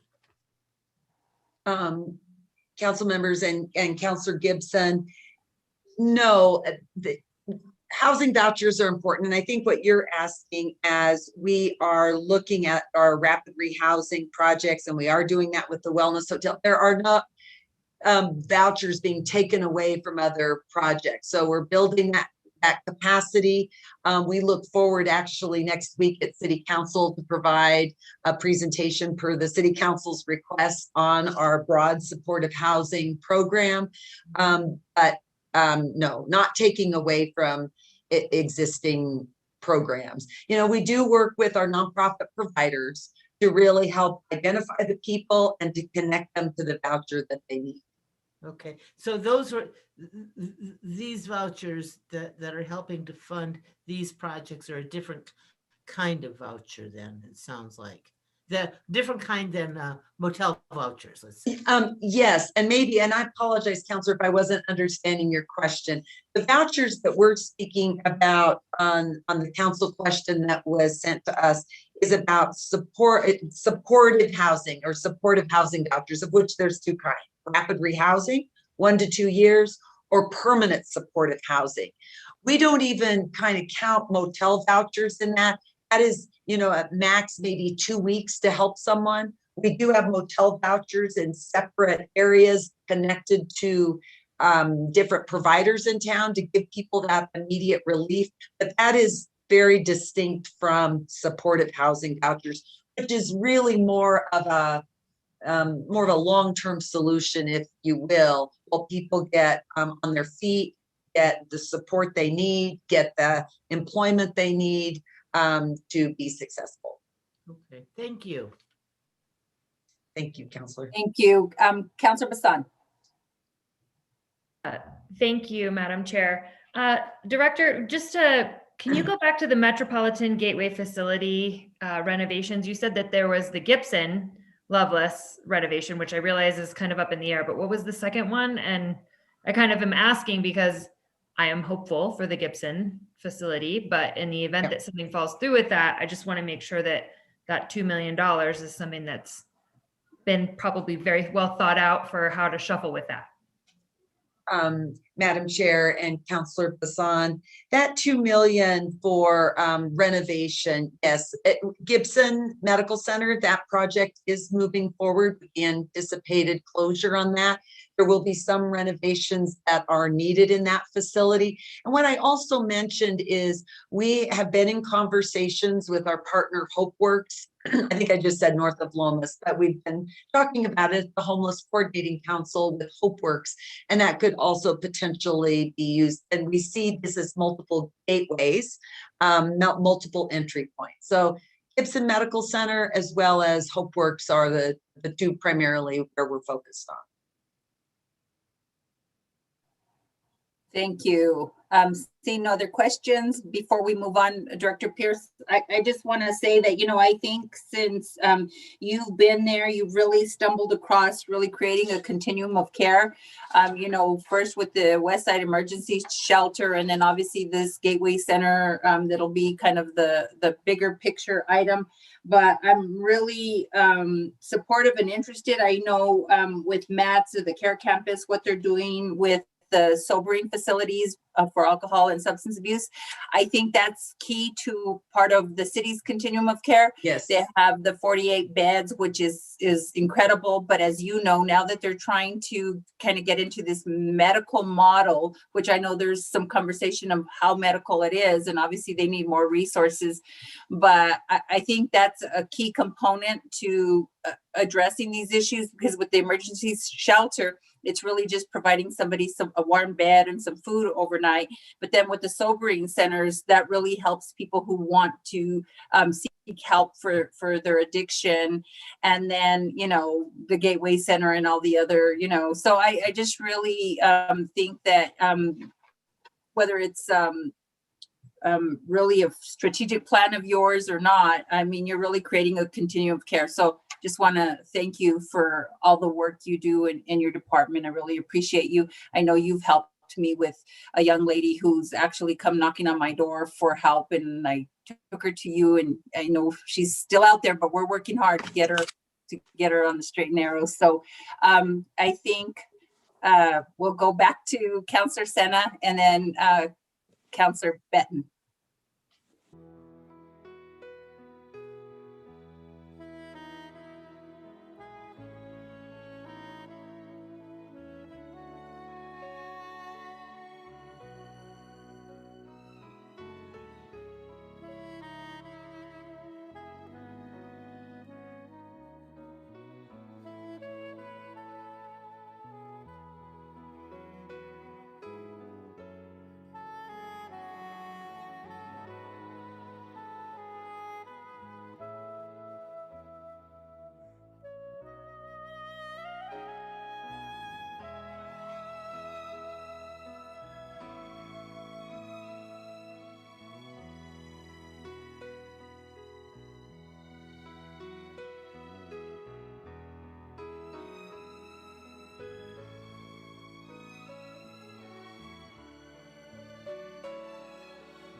Center, which I'm excited about because it's an existing facility. And so, you know, we kind of hit the ground running there. That is one of the priorities for that location.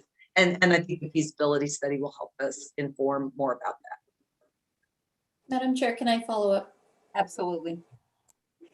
Thank you, Director Pierce. Yeah, exactly. When I put that in the budget the last time, it was really to evaluate it because we weren't having as much partnership, I guess, that I would like to see when it came to the county's facility for their version of the sobriety center, whether we can partner up or even have two, because I know the need is really there. And I would love to see whenever the feasibility study is released, and also the needs assessment, because I think it's really important. But I'm glad that we're doing maybe both possibly, or focusing our energy on what's already existing. So thank you. If I may add, Councilor Sena, thank you so much. And I think there, as MATS looks at certain medical criteria and partners up a little bit with UNM, that sometimes that can create some barriers for some folks. And we are looking for, how do people have a low barrier entry to get to where they need? And I think that there can be different pathways that can get people connected. Thank you. If that's it, we'll go on to Councilor Benton. Thank you, Madam Chair. Director Pierce, I wanted to ask about, follow up on the discussion about the 8 new rapid rehousing, the 1 permanent supportive housing. Those are vouchers. Those are operating funds, right? As opposed to capital. That Councilor Benton and council members, yes, that is correct. This is operating, not capital. Yeah, and I understand it's all related, right? And that was the question: are there related real estate development or capital projects of any kind, or property purchases of any kind associated with these, or who are these? Who are we working with on these? Thank you, Councilor Benton, for that question. So you're absolutely right. In the $2 million one-time rapid rehousing dollars, operating dollars, we are working with CLN Kids. We are working with Heading Home. We're working with Serenity Mesa. I could grab my list. Just a variety of nonprofits. The $1 million for the recurring funding for permanent supportive housing, that is a contract that we're working with HopeWorks on. And Councilor Benton, to answer your question, right now there aren't capital projects related to those vouchers. People are case managers, and those nonprofits, they work with landlords, different apartments in town to get the right match for that voucher, depending on if somebody has a job, if their children are in school, and what part of town. So right now there is not a capital expenditure related to those vouchers. And in distinct, the affordable housing that we do have in our bond issue, the 3.3, is related to the Workforce Housing Trust Fund. Understood. Okay. And the recurring funding also, you're just reporting on what's going on, right? That's not the recurring, the 3 million in recurring for supportive housing. Is that different, or is that, maybe that is the same as the bullet above? Councilor Benton and council members, that 3 million, that's what we are asking for in our FY22 budget as we move forward to defend that budget here very soon. And those are operating dollars. So I'm wondering if maybe we mixed apples and oranges. We wanted to respond to the affordable housing. And you're right, there's many arms to this animal, if you will. Yeah, absolutely. And we really appreciate what you do. And then just another quick question. Construction projects being completed with the 152 units, were those workforce housing or low-income housing tax credit projects, or how were they funded? Do you know? Luminaria and Highland Will be completed. Right. I think I know, Yeah. but what I prefer, Council Benton, is to get back to you to make sure, because I think some of that's home dollars, some of it's workforce housing. But rather than Yeah. say that, let me get back to you to be crystal clear. Yeah, just be curious about that, about the capital funding sources for that. Mhm. Thanks. Thank you, Madam Chair. Thank you. And then I think we have one last question from Madam President, Councilor Borrego. Thank you, Madam Chair. So Carol, there was a letter in our email regarding the Affordable Housing Trust Fund and wanting to add additional funding to that. And so I'm a little bit confused about this $3,300,000 and the request that came in to my office regarding adding additional funding to the trust fund. So can you clarify that for me, please? Madam President Borrego, I am not familiar, and I apologize if I should be. I'm not familiar with the letter that you received about adding to that 3.3. I would like to share that with you, and if you could, maybe I could meet with you and talk to you about that, because there was a request that we basically double this amount for the trust fund. And so I really would like to get clarification on that before this comes back to us. Madam Chair, perhaps I can clarify for Councillor. Yes, absolutely. Ms. Yara. Councillor Borrego. So as Director Pierce mentioned, the affordable housing line of 3.3 million in the proposed budget is what is it's what is provided for the Workforce Housing Trust Fund. It's actually not a proper trust fund as we would know, such as the Open Space Trust Fund. It really is just a mechanism in the CIP program to fund these projects. So when I think the letter you received is just requesting that the council increase the proposed amount here from 3.3 million to a larger amount.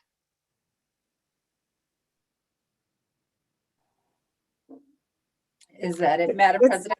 Well, it's still confusing to me because the letter that I received was from members of the trust fund committee, and they were asking that we fully fund the trust fund in the amount of $6 million.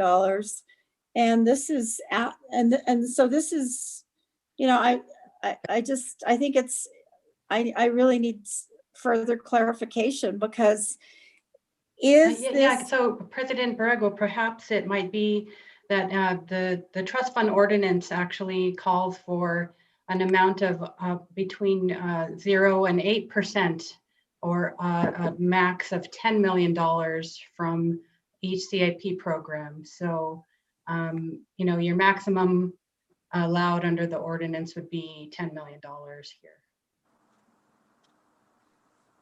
So it's really a request, and it's really at the pleasure of the council whether they decide that they want to add that money or not. So it's just it's a general request, like several others. We received some requests from the library folks asking for money to fully fund our libraries as well. So it's pretty much a request. Councilor Benton.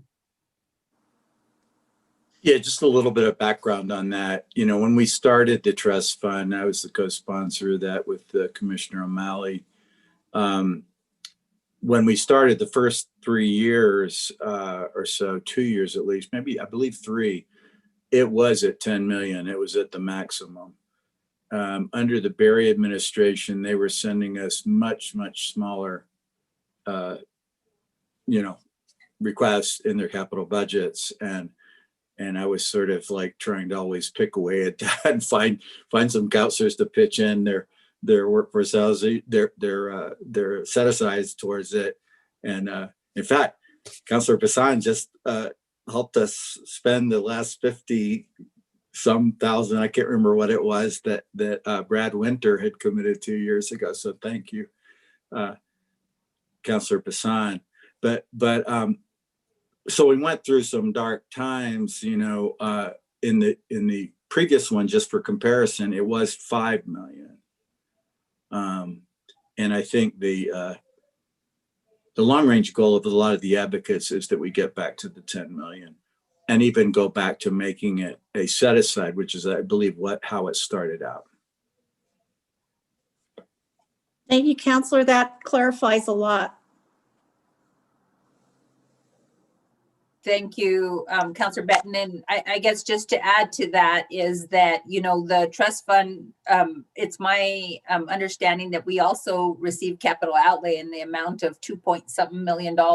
So we essentially have 5 million, although it's not from this pot of money, the trust fund pot of money, we actually have $5 million or 5 million plus for the use of the trust fund. And one of the things that I met with the folks on the committee as well, and just discussed with them that lots of the money that we're using requires some tax credits. And so this goes back to MFA, and it becomes competitive on those dollars. And MFA usually typically in a year cycle will fund maybe 4 projects, and that's statewide. So we as a city could actually get a project, get no projects, get a couple of projects, but the money needed to do that, it would just sit in that pot if it exceeded that amount. So I'm doing some further research to find out typically what amount gets used on average, so that we can make sure that it's funded adequately, but that we're not just letting money sit in a trust fund. Because I think meeting with the committee, they're really concerned with our severely homeless. And although this money goes a long way to help in kind of the continuum of home ownership or home security, I should say, the severely homeless, you know, we could look at maybe avenues to provide more dollars for that. As you know, this Gateway Center and the $14 million that we spent for that it goes a long way as well. So we will now move on. There's no other questions to, I skipped over environmental health. So we have Ryan Mast. Hey, good afternoon, Madam Chair and members of the committee. Thank you very much for the opportunity to speak and address a little bit more about what some of our requests have been through this year's GEO bond and request. As you all are quite aware, our department has been quite busy over the last year on several different fronts, not just on the COVID response, but also just the regular activities that we do through our environmental services, through our food inspection program, and also on our air quality program, in addition to continuing to build out the capacity of the sustainability office. Our request of 1.2 million really encompasses 3 different primary buckets. The first one is around facility repair and vehicle equipment. This is principally meant to address some ongoing issues we've had out at the Montesa lab that require some facility rehabilitation, principally around our shop out there. The Montesa lab, if you're not familiar, is on the south side of the city and houses our urban biology team, which oversees our wildlife interactions as well as our mosquito control program. So quite an essential service to some of the services we provide. In addition, for the equipment and vehicle repair or vehicles that we need to upgrade is related to our environmental services division, which provides support for environmental remediation around the city, not only at the retired landfills, but also on some of the major contracts that we oversee, including the work going on right now out at the rail yards. And so just ongoing need to have updated and current equipment to continue to provide those services. The second bucket is around just a regular request we have and a regular need that the city has for remediation out at the Los Angeles landfill. This location is now primarily used for traffic as well as recreational vehicle parking during Balloon Fiesta, but also any other events that they have out at Balloon Fiesta Park. So the remediation necessary out there is to address ongoing subsidence needs as well as safety needs we have to do out at the facility, such as methane sweeping, just to ensure that the site is not only safe to use but also in good working condition for that ongoing usage out there. So That's the second area for the request. And then the final one, something we're particularly interested in the department, which is to deploy a network of small sensors for air quality monitoring around the city. We do receive funding through EPA grant to maintain our 5 stationary source air monitoring stations in the city. And we continue to maintain high quality standards that the EPA needs. But in between there, there's a lot of information that we also know is necessary just to collect for not only situational awareness, but to identify any potential hotspots, what we may need to do, either additional enforcement or additional data collection to understand what's going on with the localized air quality. And so we see a need to deploy a network of sensors around there to collect that data. Primarily for 3 uses. It's going to it's one, going to identify areas where we might need to do additional data collection or studies. Number 2, it could identify areas where we need to do additional investigation for enforcement activities, which is a primary division within our air quality program. And then finally, over time, we constantly evaluate the need for additional permanent stations. Right now, we currently have the 5. Those locations have shifted over the decades that the program has existed. And so collecting more data now will give us the information we need if we do need to go forward with constructing another permanent station and location throughout the city. So that's the main details of our request for this cycle, but I stand by for any questions that you may have. Thank you. Are there any questions? Seeing none, we'll move on. Thanks for all your work. I think Albuquerque, Councillor Benton. No, Councillor Benton? Yes. He changed his mind. Oh, there he is. He's reconnecting. You're on mute, Councillor. You're on mute, Councillor. All right. Now I'm unmuted. Ken, I did want to just say that I appreciate the emphasis on looking at prioritizing environmental justice communities.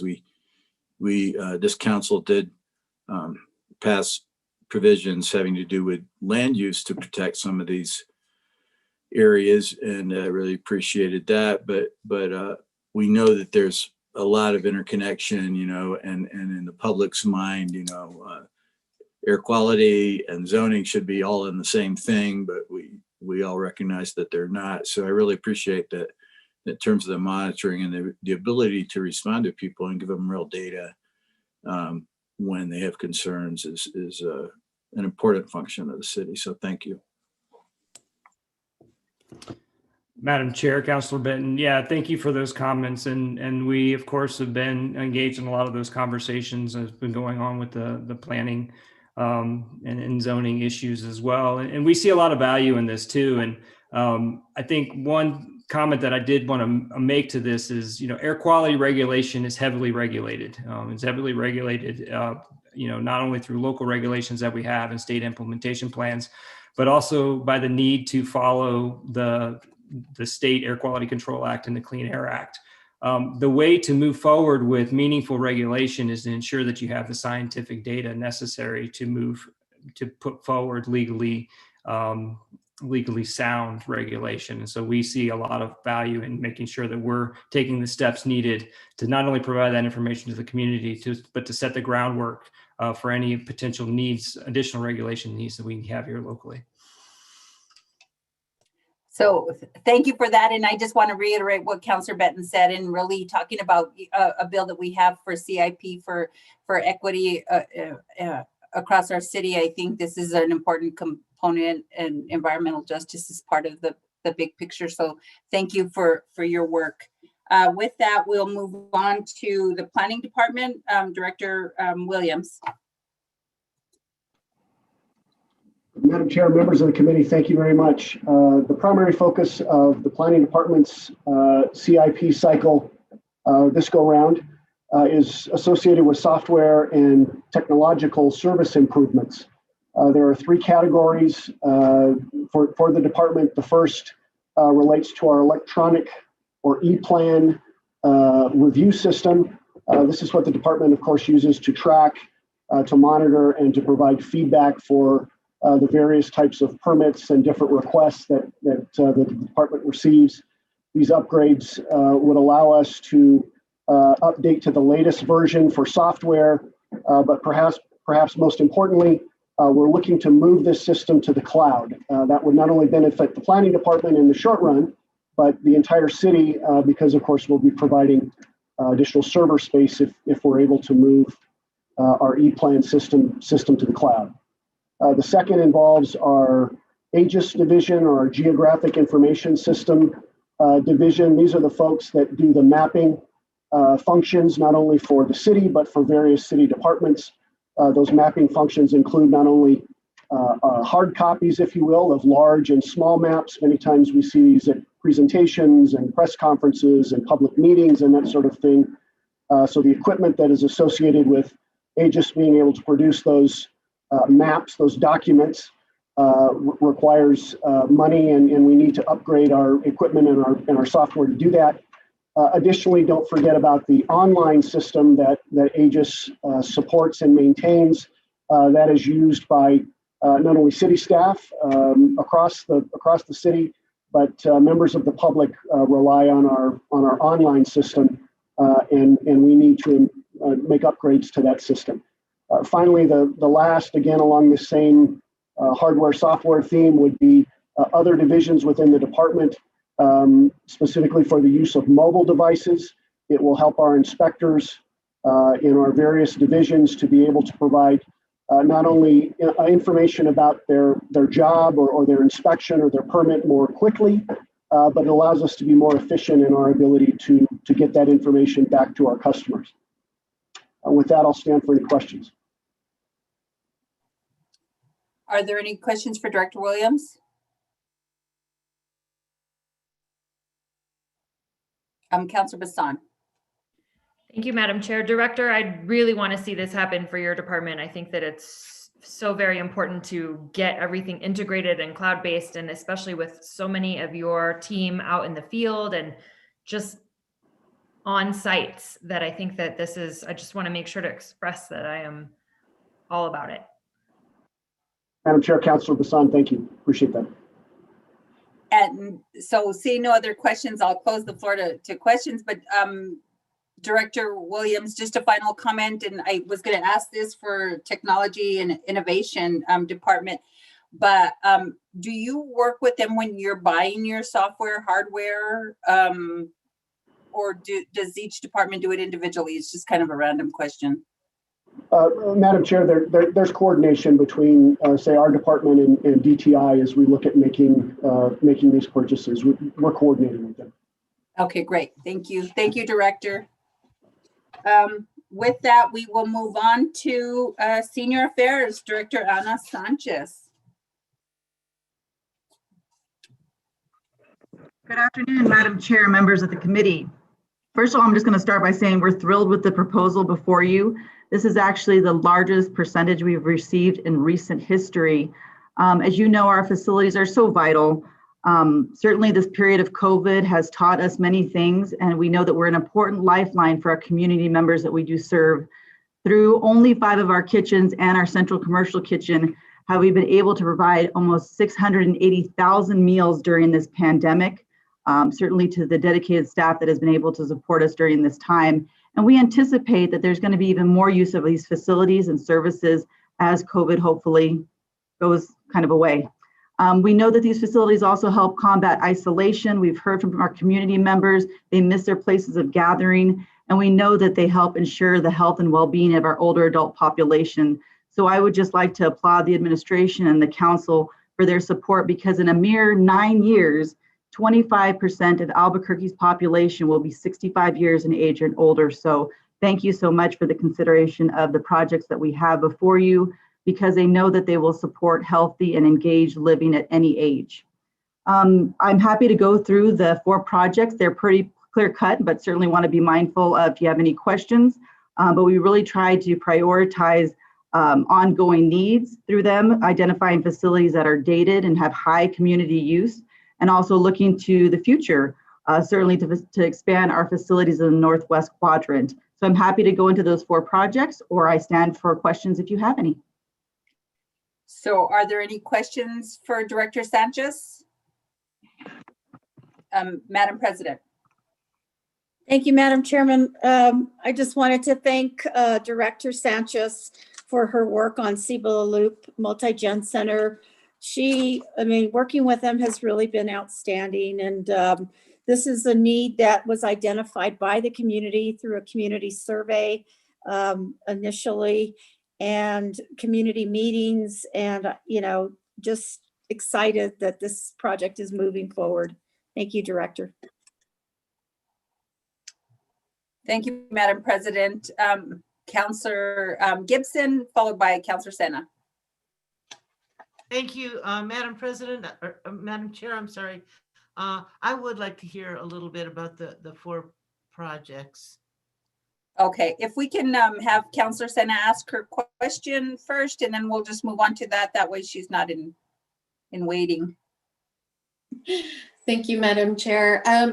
I know that one of them, and I guess you'll go into this a little bit more about the senior fair renovation rehab.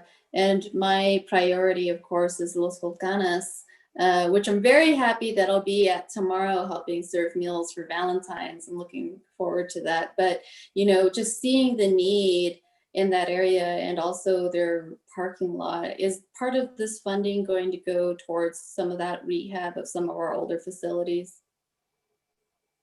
Yes, Madam Chair and Councillor Sena, certainly, I'd be happy to kind of go into that detail with the 4 projects, which might kind of help provide context. Certainly the first project, or the first request for the $1 million for the rehabilitation and renovation funding, certainly trying to be able to cover emergency needs, but also pressing needs. A lot of folks don't realize that we actually have a total of 13 facilities, including our soon-to-be South Valley Respite Facility. We are always looking to use this funding to acquire more parking. That is kind of a constant concern. So certainly for Los Volcanes Senior Center, if we could be able to expand that area of use, that would be fantastic, because it also does house our Los Volcanes sports and fitness facility. And so we're always trying to make enhancements. Certainly through this funding is going to be really important to do that in the future. We also are requesting $1 million for Manzano Mesa multi-generational facility. That actually is a 20-year-old building. It was the first multi-gen built. It is in need of a refresh, especially at Spray Park. We've been spending significant funds on parts having to do with the Spray Park. And we need to also remember that this is used not only by our youth and our youth program, but as well as our senior population. So we're hoping that this funding helps tackle some upgrades and needed repairs. Our third request is for $1 million for Palo Duro Senior Center. Now that actually was our first senior center built in 1974. And it needs some attention, and we're very grateful for Councillor Gibson coming in and taking a look at, I think in the recent week and a half ago, met with our center manager, and there's some definite items that we would like to address with this request that we know are going to be costly. And we also believe that we can leverage some state funding from aging to be able to help support some of this work. So we're really excited to take this one on. And then last but not least, the Cibola request from the Multi-Generational Center.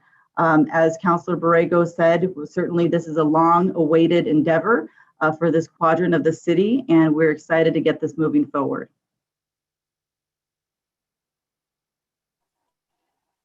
Thank you for the update. Really appreciate it. And yes, I'm very supportive. There was a study done. I think I mentioned this every time we go through a budget cycle, that we really need to emphasize on making sure that we address the needs of our senior community, because we definitely have an aging population here in Albuquerque. So thank you for all your work, Director, and I look forward to the opening of the Respite Center. So we will move on to our final department this evening, and that's technology and innovation. And that is Brian. I don't want to pronounce your last name wrong, Brian. It's Osterloh, but Osterloh, I answer to a okay. lot of things. I've got 6 siblings, so anywhere near is good enough. Thank you for the opportunity. And Councilor Borrego, just real quickly, I'll make sure I get with APD Chief Medina on the Northwest Area Command Wi-Fi as well. Thank you so much. Appreciate that. Sure. And that kind of goes to with our funding as well. We do have we have 4 basic buckets that we split the funding into. We do infrastructure, network, security, and business applications technology. So the network, in this case, not all departments have funding for things like access points, wireless access points. And they don't always have the capability to find the funding in the general fund money each year. So when those needs come up, some of our network CIP can be used to help pay for that. But we have large items, big iron, as so to speak, the core network components that we're working on upgrading a few of those out of funds we have, and we'll upgrade more of them out of this 21 budget for the network piece. Even as we go to cloud, which we have gone increasingly to cloud items over the past 5 years, especially. Even as we go to the cloud, the data center doesn't go away. It becomes much more of a network operation center. So we still have to be able to get people, employees, members of our community in and out of those cloud instances. If it's, I don't want to get too technical, but if it's in the cloud and a community member never has to come into the city, fine, they don't need to use my network core. But if I've got an employee who's VPNing into the city systems, they're going to go through my network core and go back out in many occasions for security purposes to get to those cloud instances. Not always the case, but in many cases. The infrastructure is necessary for us. We have increasing storage requirements just about every day. People save more and more documents, more and more emails. We're working with city clerk to make sure that we've got retention policies on those items. But storage requirements have yet to decrease since I got here to the city in 2003. In addition to that, we need to work on our disaster recovery site at Pino Yards, upgrade some of the equipment out there. And we need to do a little bit of work to the data center. We're working with facilities right now to upgrade some components of the data center off of the energy efficiency, but there's going to be some other items.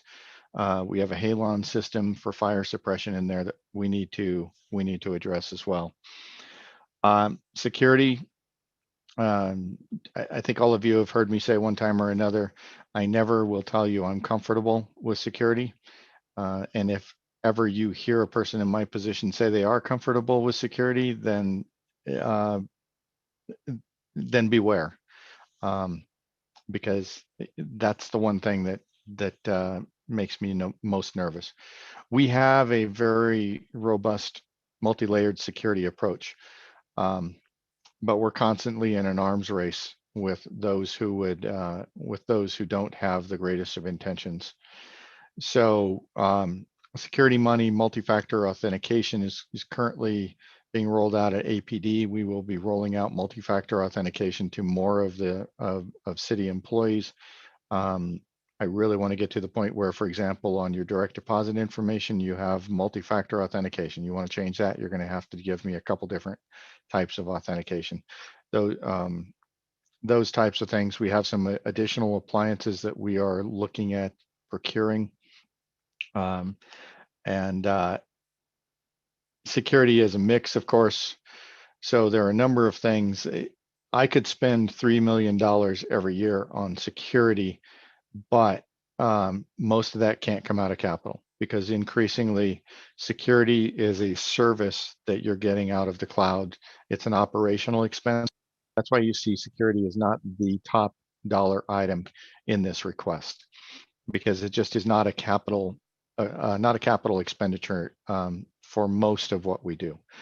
And then finally, Madam Chair, you asked about does planning work with DTI on software? Do others work with DTI on software? We try to work with the departments every day. We don't work with every department every day, but we want to be there. We want to be a value add for the department. So that business applications technology bucket in past has funded an expansion of the records management system for fire. AFR, for example, it funded the RecTrack recreation event and league management software. It funded the eProval software for online film and special events permitting. We funded additional modules for the planning system. In fact, a lot of departments have needs that come up between the cycles, and need or opportunities. I don't even want to limit it to needs. There are times where an opportunity comes up, we want to take advantage of it, and we can gain some real value out of it. So that's where our business application technology funding really comes in. We focus that on the departments as much as we possibly can. I'm happy when a department comes through, as planning did with their own request for some funding, but I'm also happy to be able to work with the departments and provide them with funding on some of these things that they may not have anticipated. In my world, planning what's going to be there at the beginning of a CIP cycle and waiting for it until the CIP cycle, until it gets through the vote and then the money becomes available, that makes us 2 years behind the curve if we line it out very specifically for every project we want. So we try to be much more agile on those funds, especially in the business applications technology side, and make them available to departments, as I said, as opportunities or needs arise. So I'll stand for questions. If you'd like more detail, I can try and give it to you, but I'm happy to stand for any questions. Are there any questions from Director Osterloh? Seeing none, I'll just add to that. That was the question I was going to ask. So I think sometimes, and I'm not saying that anybody on this call, but I used to run the IT department at a nonprofit that I worked for, and I learned enough to be dangerous, and I learned enough to know that if we don't emphasize and put a lot of our dollars into IT and that infrastructure, we're going to be way behind the 8 ball. So I maybe as part of this cycle is that we look at kind of a master plan or an organizational chart, because I think sometimes when we think IT, we think you hire an IT person and they can cover all aspects of IT, and each trade is very specialized in what they do in the world of IT. And so, I was asking the question about software because I know that oftentimes departments will go and they will buy software, and sometimes the software that maybe we have originally doesn't interact with that software. So sometimes when we buy it, we should buy ones that interact with the software we already have, because then it forces us to buy additional software. And then, and then oftentimes we're not using all the modules that our software has in it. So, maybe there should be an assessment for our next budget cycle. I think it's probably too late now, but so that we can really have a comprehensive view of what our network IT department should be looking towards the future, because it's also complicated, and whether you're talking wireless or the lack of fiber in some areas of our city, I think we need to make those investments across the board. So thank you for what you do, and then I would hopefully like to have some further conversations about this. I mean, I think this is even an important tool in our crime solving of our problems that we're having, violent crimes in our city as well. So anyway, well, thank you, Director Osterloh. I appreciate your time. And then that concludes everything, except that I just received a text that there's Karen Iverson from Economic Development and MRA is on the call if anyone has any questions for Director Iverson and the Metropolitan Redevelopment Agency. If not, then we will go on to Director Martinez is available for questions about DFA's vehicle request. Does anyone have any questions for them? No? Well, if not, then that will, that's the end of our meeting, other than in the matter of R-128, approving the programming of funds and projects for the 2021-2030 decade plan for capital improvements, including the 2021 two-year capital budget. I move deferral until February 25th. Is there a second? Madam President, second, several seconds, several hands raised. With that, we'll do the roll call, and I think it's Ms. Montoya who'll be doing the roll call. Thank you. Counselor Bassan? Yes. Counselor Benton? Yes. Counselor Borrego? Yes. Counselor Davis? Yes. Counselor Gibson? Yes. Counselor Jones? Yes. Counselor Sena? Yes. Counselor Pena? Yes. And that passes on an 8-0 vote to defer. Thank you, Ms. Montoya. So the next committee of the whole meeting will be on Thursday, February 25th at 3 p.m. via Zoom video conference. The purpose of that meeting will be for markup. Live public comment will not be taken, but written comments will be accepted. There being no further business, this committee of the whole meeting is adjourned. Thank you all for your time.